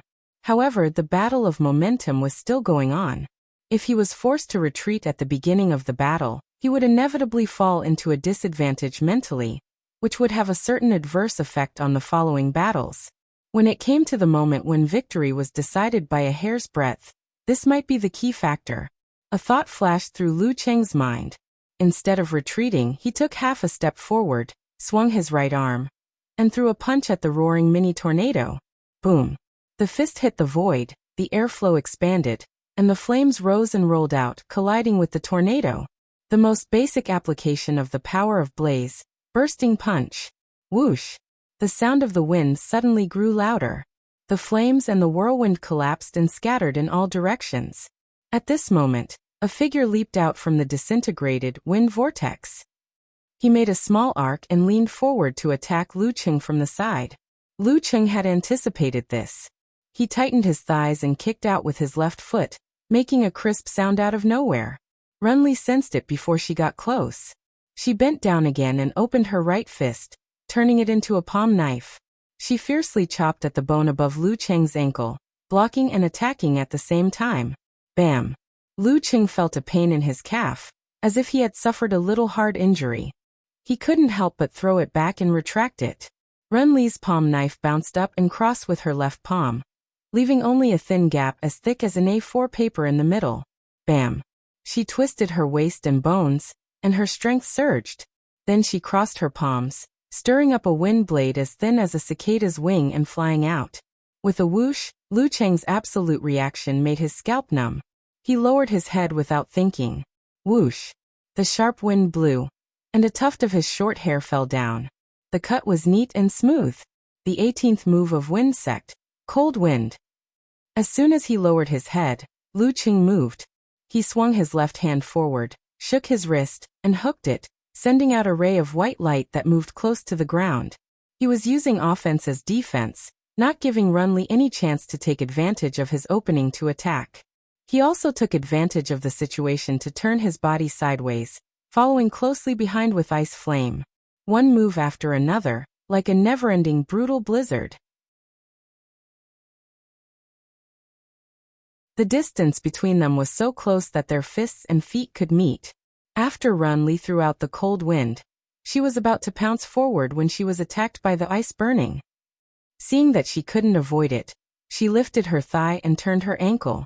In an instant, she exerted her strength and tightened her instep, kicking out a strong wind. Boom! The icy flames in the wind and the cold light shot up to the sky, separating Lu Qing and Renly. Bam! Lu Qing smashed through the white flames and rammed into his opponent. And Lu. Calm. Of. Her left foot landed on the ground. She withdrew and released her chi and blood. Then she stepped on the ground and broke the bricks. She pounced and leaned to one side. Lu Qing didn't have time to make any other changes. He followed up with force concentration. He stretched his body and expanded his muscles. He was going hard against hard. Bam! The wind whimpered. Their bodies swung back at the same time. Then they bounced their spines and turned back to punch. Their coordination was so good that it seemed they had practiced it thousands of times. Lu Qing believed that Renly must have mastered a similar kung fu to sense the enemy's movement. It was just not as mysterious as his own ice mirror. Bam! Their fists shot out from the sides of their waists and collided with each other. One side was filled with a scorching aura, while the other side was filled with a swelling pain that tore through their veins and skin. Zhurong force versus post-wind force. Whoosh! The gale from the ninth heaven consumed itself and blew out the fire flow. At this point the gale didn't calm down. It was still raging. This was the biggest feature of the afterwind force. It could last for a long time, longer than any other force. It wasn't that Lu Qing didn't know about this. As soon as the Zhurong force was extinguished, the cold wave in his body, driven by the balance of ice and fire, surged and froze the invading gale completely. Lu Cheng felt a tearing pain in his muscles and tendons, while Runli felt a burning sensation in her blood vessels and meridians. They both slowed down for a while. Lu Cheng, with the help of his supernatural ability, caused more damage. He recovered first. He bent his right leg and hit the enemy's lower abdomen with his knee at such a close distance. Runli clenched her teeth. She tilted her body and also bent her knee to hit back. Bam! Lu Cheng and Runli showed the same painful expression at the same time. The joints were the weakest part of the human body, and the knee was no exception. Therefore, neither of them dared to restrain their strength. Otherwise, they would definitely suffer a comminuted fracture. Enduring the pain, Lu Cheng used his knee as a fulcrum and suddenly popped out his calf to kick the enemy. Runli didn't panic. She tilted her waist and moved out of the way, narrowly avoiding the attack. There was no room for breathing. They both took a step back and tried to restrain their strength and spirit. Boom! With her Dan force gushing out, Runli twisted her waist and back, and whipped out her left leg with a snap. It was so fast that it almost left a residual shadow in the wind. Lu Cheng countered with a tit-for-tat. He expanded his muscles and responded with a whip kick, using the end of the sheath to exert force. Bam! In the muffled sound, their feet seemed to be frozen in the air for a short time. Around them, white waves of air rolled and disappeared in a flash. Bam! Bam! Bam! Renly quickly retracted her leg, turned around and kicked again. She kicked 7 times in a row, creating a residual shadow of her leg in the posture of continuous explosion. Her whole body seemed to be in the air. The 27th move of the wind sect, tornado. Bam! Bam! Bam! Lu Cheng used the momentum of the mega avalanche to drive the consecutive explosions. Although he couldn't borrow too much power each time, he was able to keep up with Renli's tornado with each explosion faster than the previous one. His defense was impregnable. They didn't move an inch. The place where they fought fiercely was like being hit by a cannonball. Shallow pits, cracks, strong winds, and broken stones appeared. Seeing that the tornado had no end and was getting faster and faster, Lu Cheng didn't dare to block it with 24 blizzard strikes. After 8 consecutive explosions, he suddenly visualized the image of thundercloud shaking. He tightened the muscles and fascias of his instep, calf, and thigh and pulled out a Thunder Zen. In the past few months, his attainments in Thunder Roar Zen were much better than before. Boom! Their legs crossed and collided in the air. The violent shock surged up along Renli's feet, shaking her chi, blood, and muscles. While trembling, she tried to use force concentration, but failed to do 9 consecutive explosions. Lu Cheng, who had no strength to borrow from the tornado, couldn't help but stagger backward and retreat under the pressure of the tornado. As soon as the arch of his foot fell, Lu Cheng suddenly raised his hands and made a gesture. He solemnly shouted in a low voice, "Army!" After a long fight, he finally found a chance to use the army formula. The sound of the wind intensified as a cruel aura permeated the air. Renly felt like she was on a battlefield, facing hundreds of horsemen. They were all wearing iron helmets and chainmail, riding on majestic horses. After that, they all put down their masks at the same time, raised their spears and lowered their bodies. Then they clamped their legs and charged forward. Pointing the spears, they were invincible. Thump! Thump! Thump! The earth was shaking, and the chill penetrated into the soul. Those who had not been on the battlefield for a long time would inevitably be scared out of their wits, and Runli was no exception. However, her willpower and spirit were like a shapeless mass of wind. After being oppressed and stimulated, they first scattered and then gathered together again. The light in her eyes quickly recovered. However, Lu Cheng didn't expect that his army formula, which was not fully mastered yet, could affect Runli, a direct disciple of a big sect. He just wanted to seize the opportunity. As his voice echoed, he exerted force on his left foot and jumped forward. In his mind, he visualized a heavy and hot red sun. Learning from his last fight within Chaoyang, he first used the simplified physical invulnerability move of the fire sect, internal explosion. As soon as the red sun appeared, the heat flow in Lu Cheng's body seemed to be affected by gravity. It collapsed instantly and condensed into a ball. The visualized image in his mind changed. Zhurong, who had the head of a beast and the body of a human, stepped on a red dragon. The ball of fire that was about to explode calmed down and could be controlled. Lu Qing took a step forward, swung his arm, and punched his opponent with his right fist. Renli had already recovered after his counterattack. Seeing that she couldn't dodge his attack, she calmed down and visualized a green hurricane that connected the 9 heavens and the earth. Boulders, trees, and seawater were all sucked into it and rolled up to the heavens. Her muscles expanded and contracted, her internal organs squirmed, and waves were generated. The visualized image changed. A female god made of various kinds of wind appeared, and suppressed everything that was out of control. Facing Lu Cheng's fist, Renli slightly turned her body. Her shoulders exploded and her arms swelled. Her left fist didn't give in to Lu Cheng's attack. The 10th move of the Wind Sect, the simplified physical invulnerability move, 9 Heavens Breath. Boom. The fist collided with the fist. A gust of wind gushed out, blowing away most of the fireballs. However, the remaining fireballs still surged into Renli's body, exploding violently. Waves of fire surged out, shaking her internal organs and shaking her qi and blood. Just as the taste of rust filled Renli's throat, Lu Qing felt that her punch didn't seem to come from the front, but from the bottom of his feet. The wind force whistled upwards, trying to tear apart his muscles and fascia. And at the same time, to fly to the 9th heaven. Renli clenched her teeth, straightened her back, and swelled her arms. She suddenly pulled and lifted Lu Qing up to the heavens as if he was weightless. This was the special feature of the 9 Heavens Breath. It could send people up to the heavens. But once the feet left the ground and without the supernatural ability to fly, the martial artist was often in danger. A foreign martial artist once experienced it, and gave it a nickname from a comic book, Rising Dragon Lord. After sending Lu Qing flying with one move, Renli quickly did a force concentration to neutralize most of the effects of the internal explosion. Then, facing the enemy who was about to fall, she used the wind steps, turned her body, and turned into a whirlwind, whistling as she soared up. Under the protection of the strong wind, she clenched her fists like a drill. Combo again. When Renli was still making a force concentration, Lu Qing had already adjusted his center of gravity. Seeing her consecutive killer moves, he didn't dare to be careless. He quickly condensed the heat flow, pressed down and hooked his left palm, and hit out a violent red fireball. Flame burning. Boom. The fireball hit Renli, but it was dispersed by the whirlwind and fell down one by one.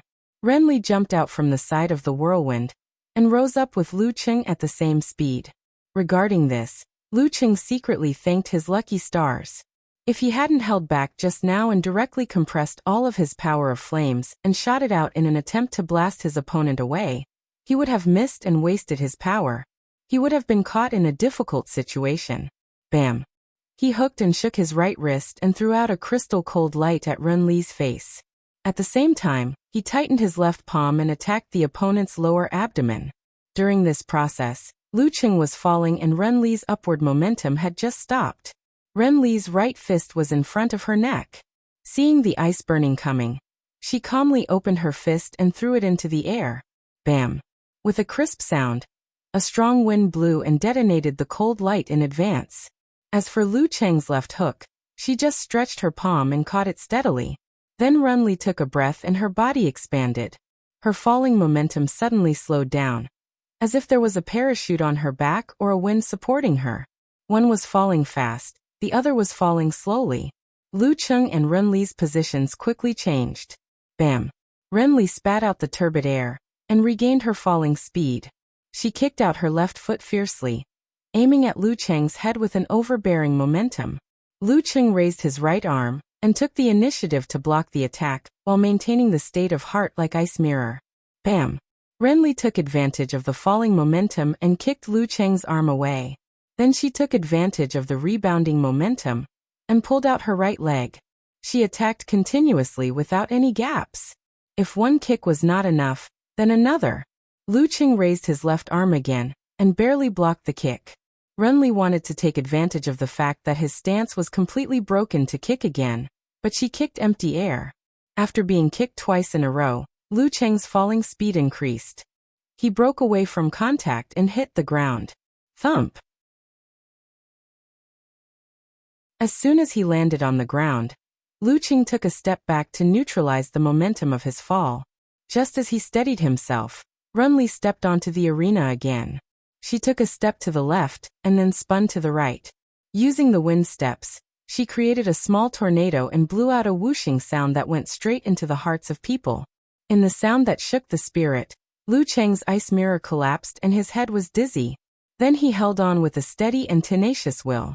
He visualized the ancient word, formed a seal and shouted in a low voice, "Forward!" His mind was clear again. With the sound of the wind, Runli shot out from the tornado and arrived in front of him. She was so fast that the audience almost couldn't see her figure. The 20-second move of the wind sect, whoosh. In the process of quickly closing the distance, Runli visualized the image of a human body. There were countless strange black gas drilling in and out of the human body. Her footsteps paused, and the scene in her mind changed. A god with a face as blue as indigo, hair as red as cinnabar, 3 heads, 6 arms, and deep vertical eyes descended from the sky. Each of his hands held a seal, a bell, a banner, and other items. Bam!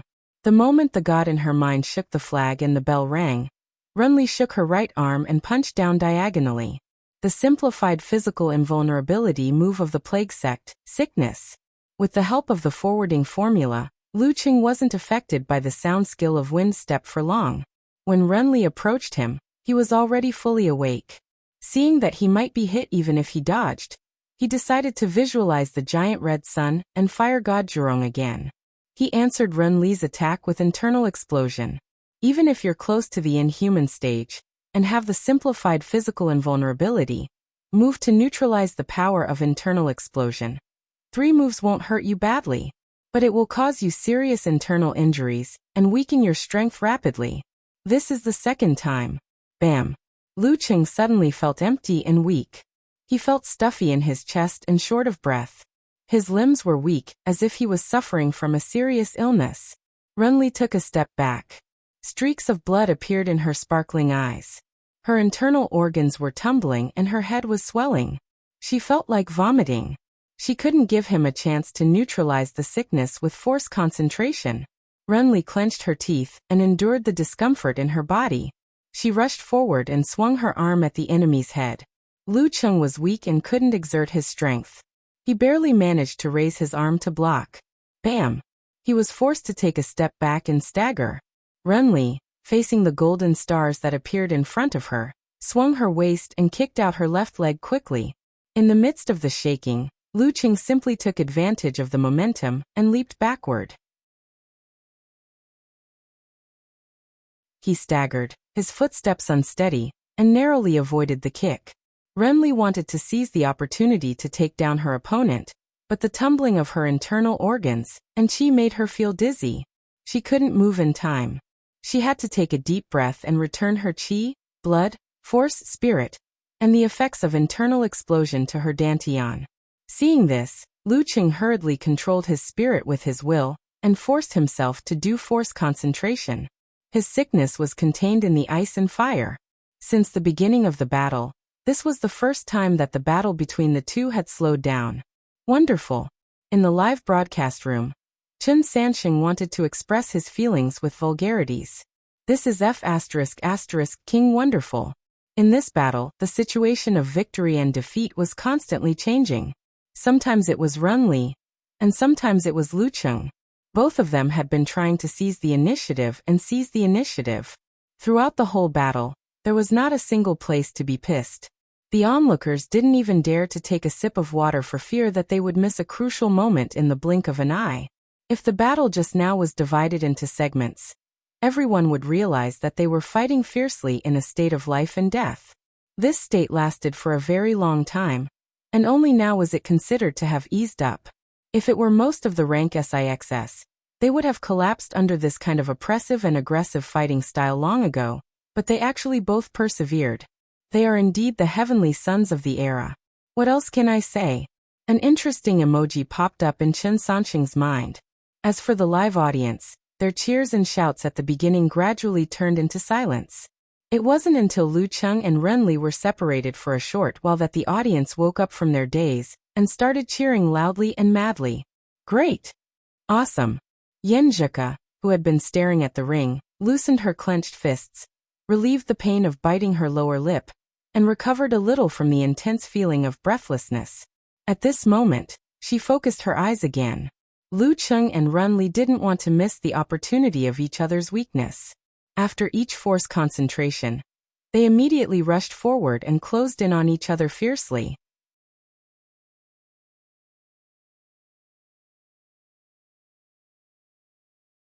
Chapter 394. Crack. Lu Cheng and Renli both charged at each other with forced concentration. In the blink of an eye, they were very close to each other. At this moment, Renli suddenly paused, as if she had turned into a paper person. She swayed backward lightly under the strong wind created by Lu Cheng's high-speed approach. Then she swayed sideways and staggered away from her opponent with wonderful footwork. She avoided the front and dodged to the side, breaking the rhythm of the battle. Bam! She lowered her waist and gathered her force. Taking advantage of the impact of the dance stage eruption, she threw a cannon punch straight at Lu Cheng. Lu Cheng knew why Renli disrupted his rhythm like this. She was afraid of another collision with the internal explosion punch. In that case, although she wouldn't be seriously injured, she would definitely be seriously injured. In a fight of similar strength, this basically meant that the winner was already decided. If it were some of the sixth pin fighters who hadn't mastered the simplified physical invulnerability, 3 internal explosion punches would be enough to kill them directly. Therefore, Renli wouldn't confront Lu Cheng directly when he had enough time to prepare. She would definitely disrupt his rhythm in various ways, and make him lose his momentum. This was within Lu Cheng's expectation. He didn't expect to easily give his opponent, a heavenly son of the era, another internal explosion punch. However, he had an alternative way of fighting. Lu Cheng's pupils contracted and merged with his qi, blood, and force. Then they gushed out and poured into his right arm, causing the fascia and muscles there to tighten instead of swelling. The internal explosion punch would leave a vibration that would affect the internal organs. I'll trigger it in other ways. Come on, try my thunder roar zen. Boom. Lu Cheng seized the last moment to visualize the thundercloud shock in his mind. He swung his right arm back and hit Renli's cannon punch. Bam. With a loud explosion, Renli's muscles trembled and the discomfort in her internal organs seemed to be catalyzed. She hurriedly made another forced concentration to calm her qi, blood, and dispel the vibration. Lu Cheng was about to swing his arms and use the mighty roar zen of the dance stage consecutive explosion, when he suddenly smelled a light fruity fragrance. This was a smell that had never appeared before. The stuffiness in his chest, shortness of breath, and weakness seemed to be affected by the fragrance of the fruit, and started to stir again. It made his head hurt slightly, and he felt nauseous. His breathing was slightly tight. Could it be the strange kung fu developed by the Kongtong school that Ke mentioned? Killing gas? Biochemical martial arts? Renli didn't use it earlier because she wasn't at the inhuman stage, and wasn't close to physical invulnerability. She wouldn't be able to produce any obvious effects. Even if she used it, it wouldn't affect me in any way. But when I was hit by the simplified physical invulnerability of the plague sect, there would be a catalyst in my body. This gas would then be able to work its magic and cause my symptoms to become more and more obvious. As these thoughts flashed through his mind, he immediately redirected his qi and blood to neutralize the effect with force concentration.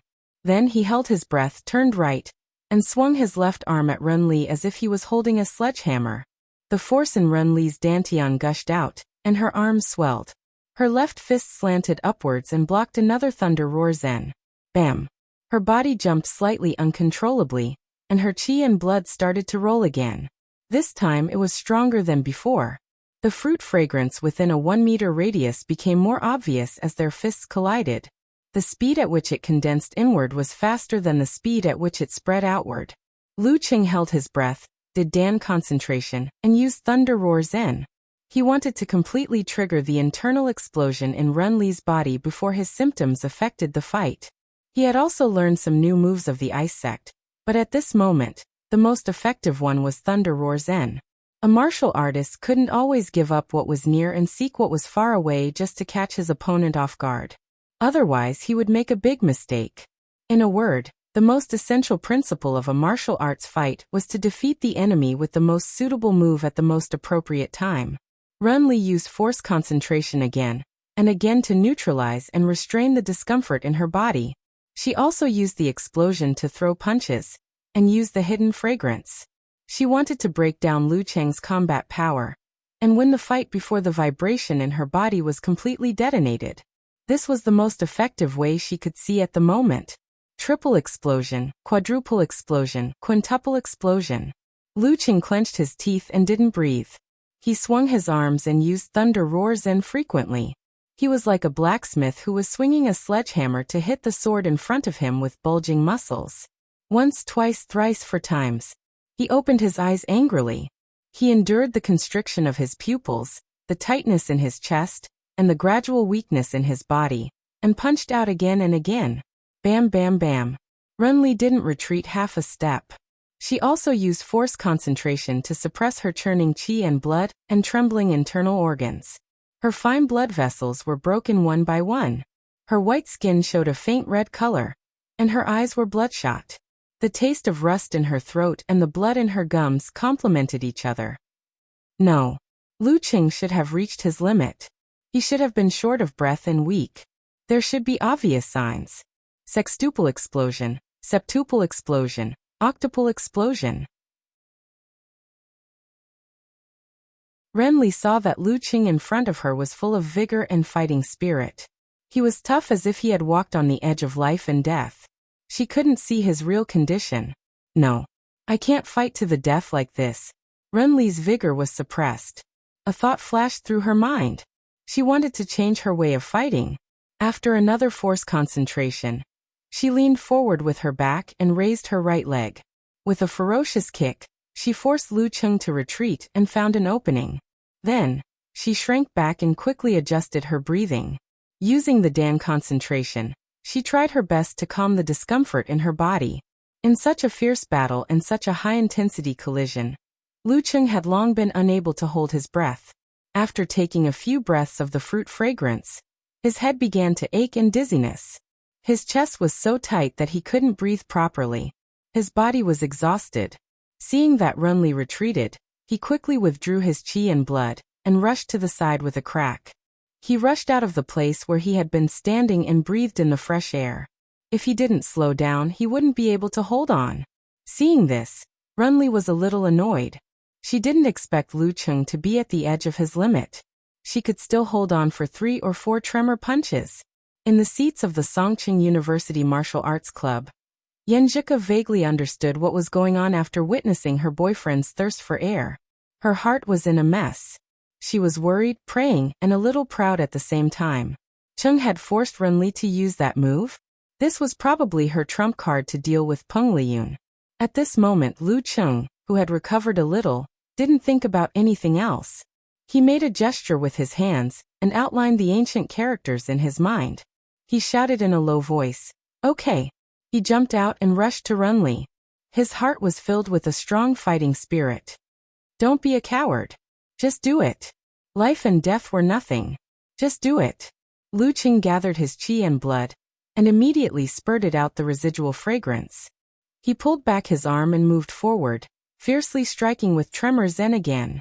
Ren Li's vigor was taken away, and her negative emotions affected her state. She couldn't avoid Lu Cheng's approach. She had to use force concentration to stimulate hidden fragrance again. Bam! Ren Li's muscles were trembling, and her eyes were redder. She couldn't hold back the rolling qi and blood in her throat. Lu Cheng held his breath and stopped breathing. He withdrew his qi and blood and swung his left arm. Bam! Bam! Bam! He punched Ren Li again and again, and the muffled sound reverberated outside. It was as if his punches were knocking on the hearts of Lu Chang, Chen Sansheng, Yan Xiaoling, Mu Jinyan and the others, as well as the hearts of everyone in the audience. Bam! Bam! Bam! Lu Cheng's vision was blurred. He shook his right arm, clenched his fist, and struck with tremor Zen again. Boom! Renly blocked with her arms. Her chi and blood were shaken again, and the residual effect of internal explosion in her body was completely triggered. Her internal organs seemed to be spasming, her head was dizzy, and blood was flowing out of her throat. Renly's stance suddenly collapsed. Chance. Lu Cheng's eyes widened. He braced himself for the explosive strength in his shoulders, and was about to throw a side uppercut at his opponent's temple. But at this time, everything in front of him was blurred, and he was in a trance, like a slow-motion replay of a movie. Have I reached my limit? He saw his fist slowly moving towards Renly's head. He saw his opponent slowly swinging her arm towards his throat, as if she was seeking victory in the midst of her defeat. Puff. Puff. Both of their fists were caught by the referee at the same time. At the last moment, Lu Cheng seized the opportunity, but his strength was slow and his movement was slow. Renly was in the same situation, but she was better. Therefore, she found the opportunity to hurt both of them. As for Renly, she was able to block Lu Cheng's attack in time. However, after blocking it, she had no strength to fight back and could only wait to be captured. She didn't know whether Lu Cheng still had any strength left, so it was natural for her to take the risk. As for Lu Cheng, if it weren't for his tenacious will and the momentum he had tempered through life and death situations, he wouldn't have been able to hold on until the end. How could he have any strength left? If this punch didn't hit, there would be nothing left. The referee waited for a while, raised his arm, and announced loudly, "The first round a draw." This was the first draw in the National University Martial Arts competitions. When the referee shouted, he waved his arm, which made a crisp sound. A strong wind blew away the hidden fragrance, lingering around Lu Cheng, making his mind clear. He no longer saw everything in slow motion, including himself. Lu Cheng wasn't upset about the result of this round. On the contrary, he was quite happy. In terms of actual combat strength, Renly was indeed 30% stronger than him. She was also more powerful than Peng Liyun in December last year. If he hadn't suppressed her with his momentum and the momentum of a life-and-death struggle, it would have been reasonable for him to lose. But now, with the experience of this match, I can summarize and improve again. Very good.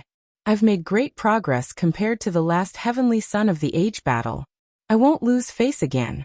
Lu Cheng turned sideways and waved his fist at Yanzhika, who was sitting in the seats of Songqing University Martial Arts Club. He waved his fist weakly but in high spirits. Yanzhika exhaled, her eyes shining. Subconsciously, she gave a thumbs up to Lu Cheng. The audience also exhaled and applauded. They were cheering for this classic battle between Lu Cheng and Renly, and for the martial art style they had shown. They deserved to be called the Heavenly Son of the Age.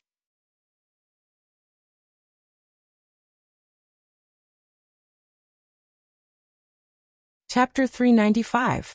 The waves of cheers grew louder and louder, exceeding the previous highest decibels. Lu Cheng panted heavily to relieve the tightness in his chest and the shortness of his breath.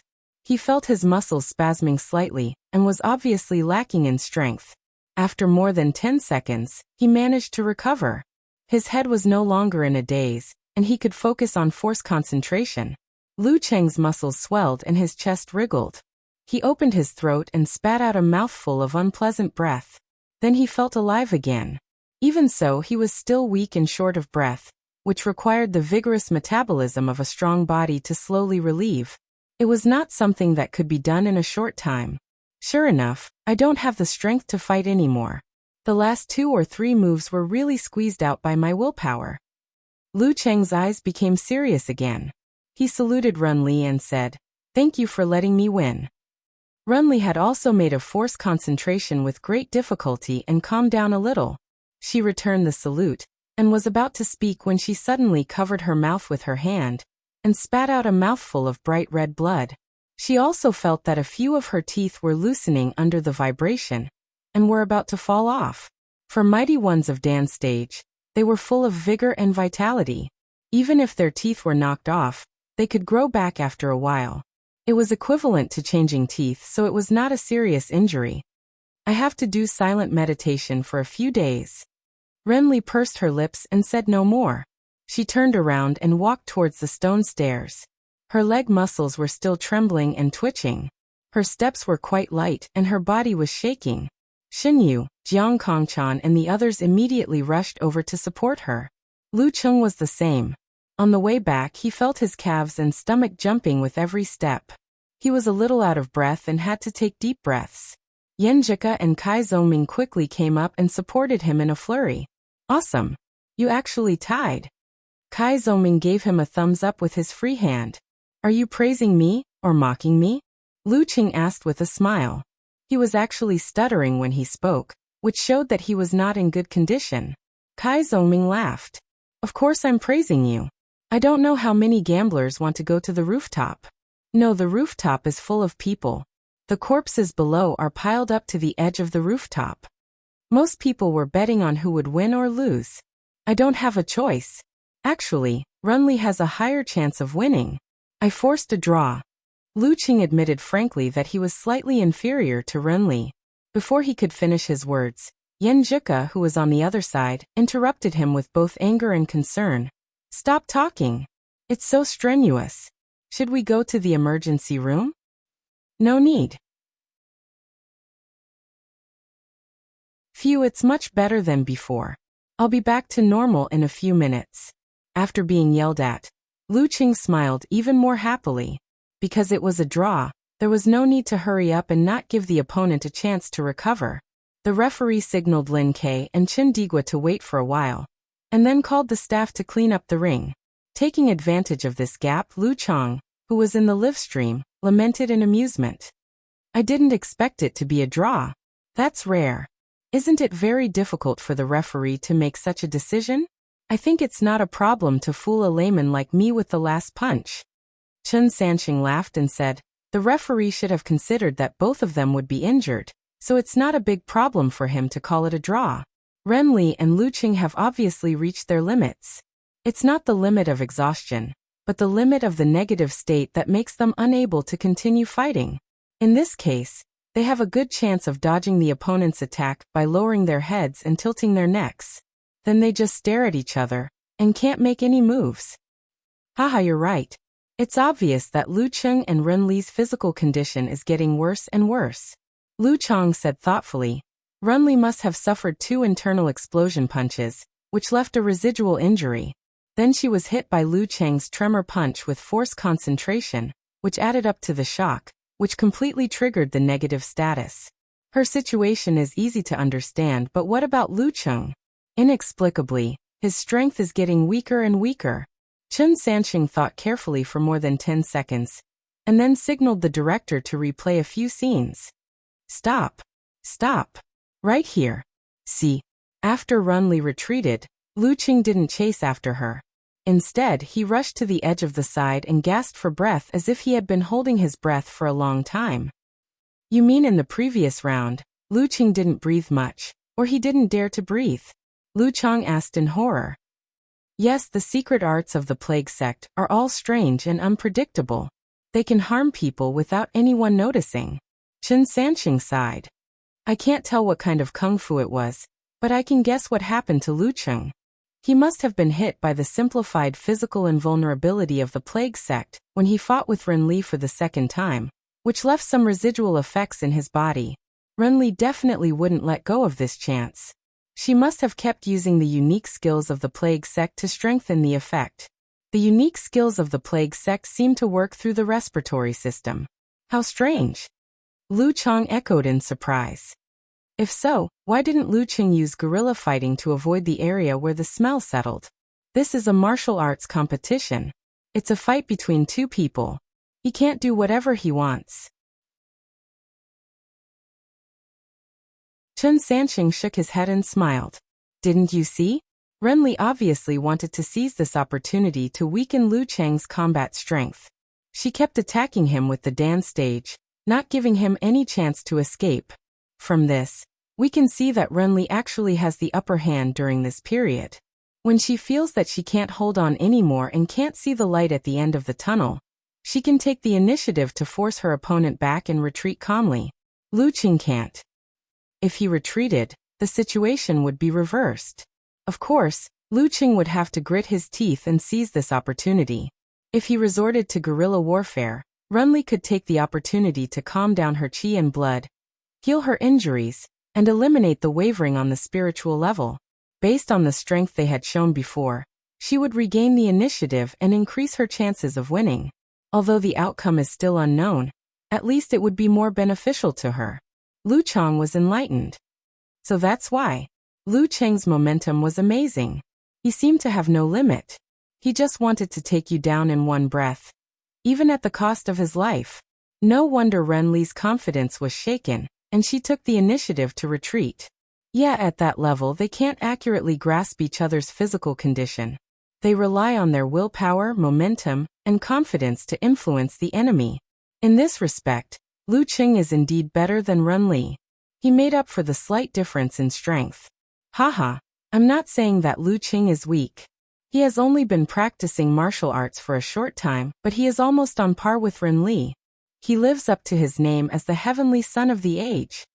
At this time on Weibo, Eternal Nightfall, Yin Xiaoling, Brahman 001, and Unparalleled Dragon King all tagged, all-knowing man in ganghood. I just want to laugh. Ha ha ha. Cover your mouth and run away. I feel more and more that you have the potential to be a toxic healer. It's time to take over sect leader He's position, dog emoji.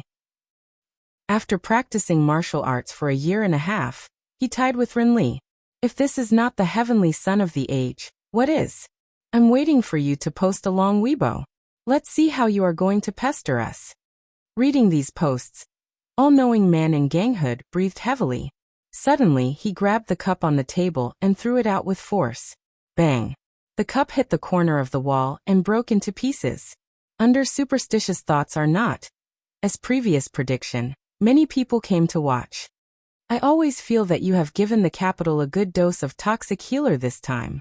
Without Lu Cheng's rebounding of the curse, you have indeed made full use of your strength. I have high hopes for you. Don't say that.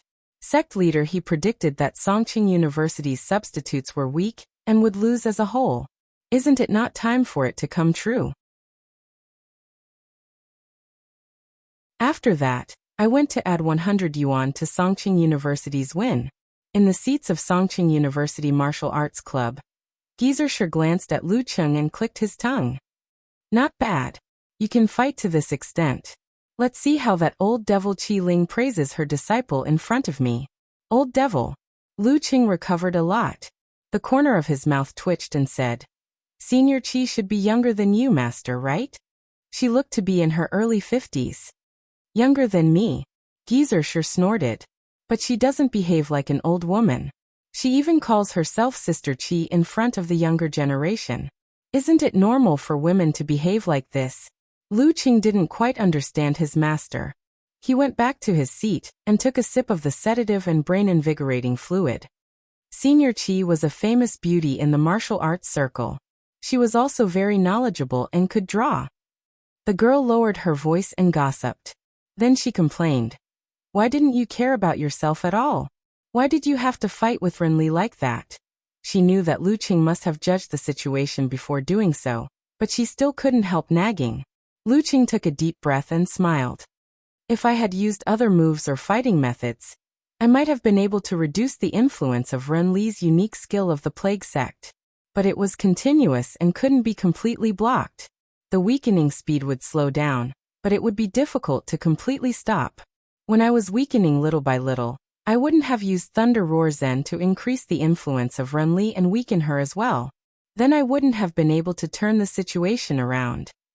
While they were talking, the referee checked the field and waved to Chendigua and Lin Quebec. Lin K had already been standing at the edge of the seats. Seeing that, he leaned over and bumped fists with Lu Cheng and the others one by one. Then he strode toward the stone stairs. His face was calm and his eyes were deep with hidden flames. Whether or not he could defeat the capital depended on his next battle, with Chendigua. The audience also stopped reminiscing about the wonderful battle, and turned their attention back to the arena. Chendigua, go for it. The supporters of the Capital College Martial Arts Club cheered in an organized manner. The others were shouting in bits and pieces. Songqing University, go for it. Lin K, go for it. Of the two heavenly sons of the age who had contributed to the fierce battle, one of them would eventually stay in the semifinals. You're tuning in to the Echoes of the Heart YouTube channel. Don't forget to subscribe and join us on this journey to catch the most captivating stories.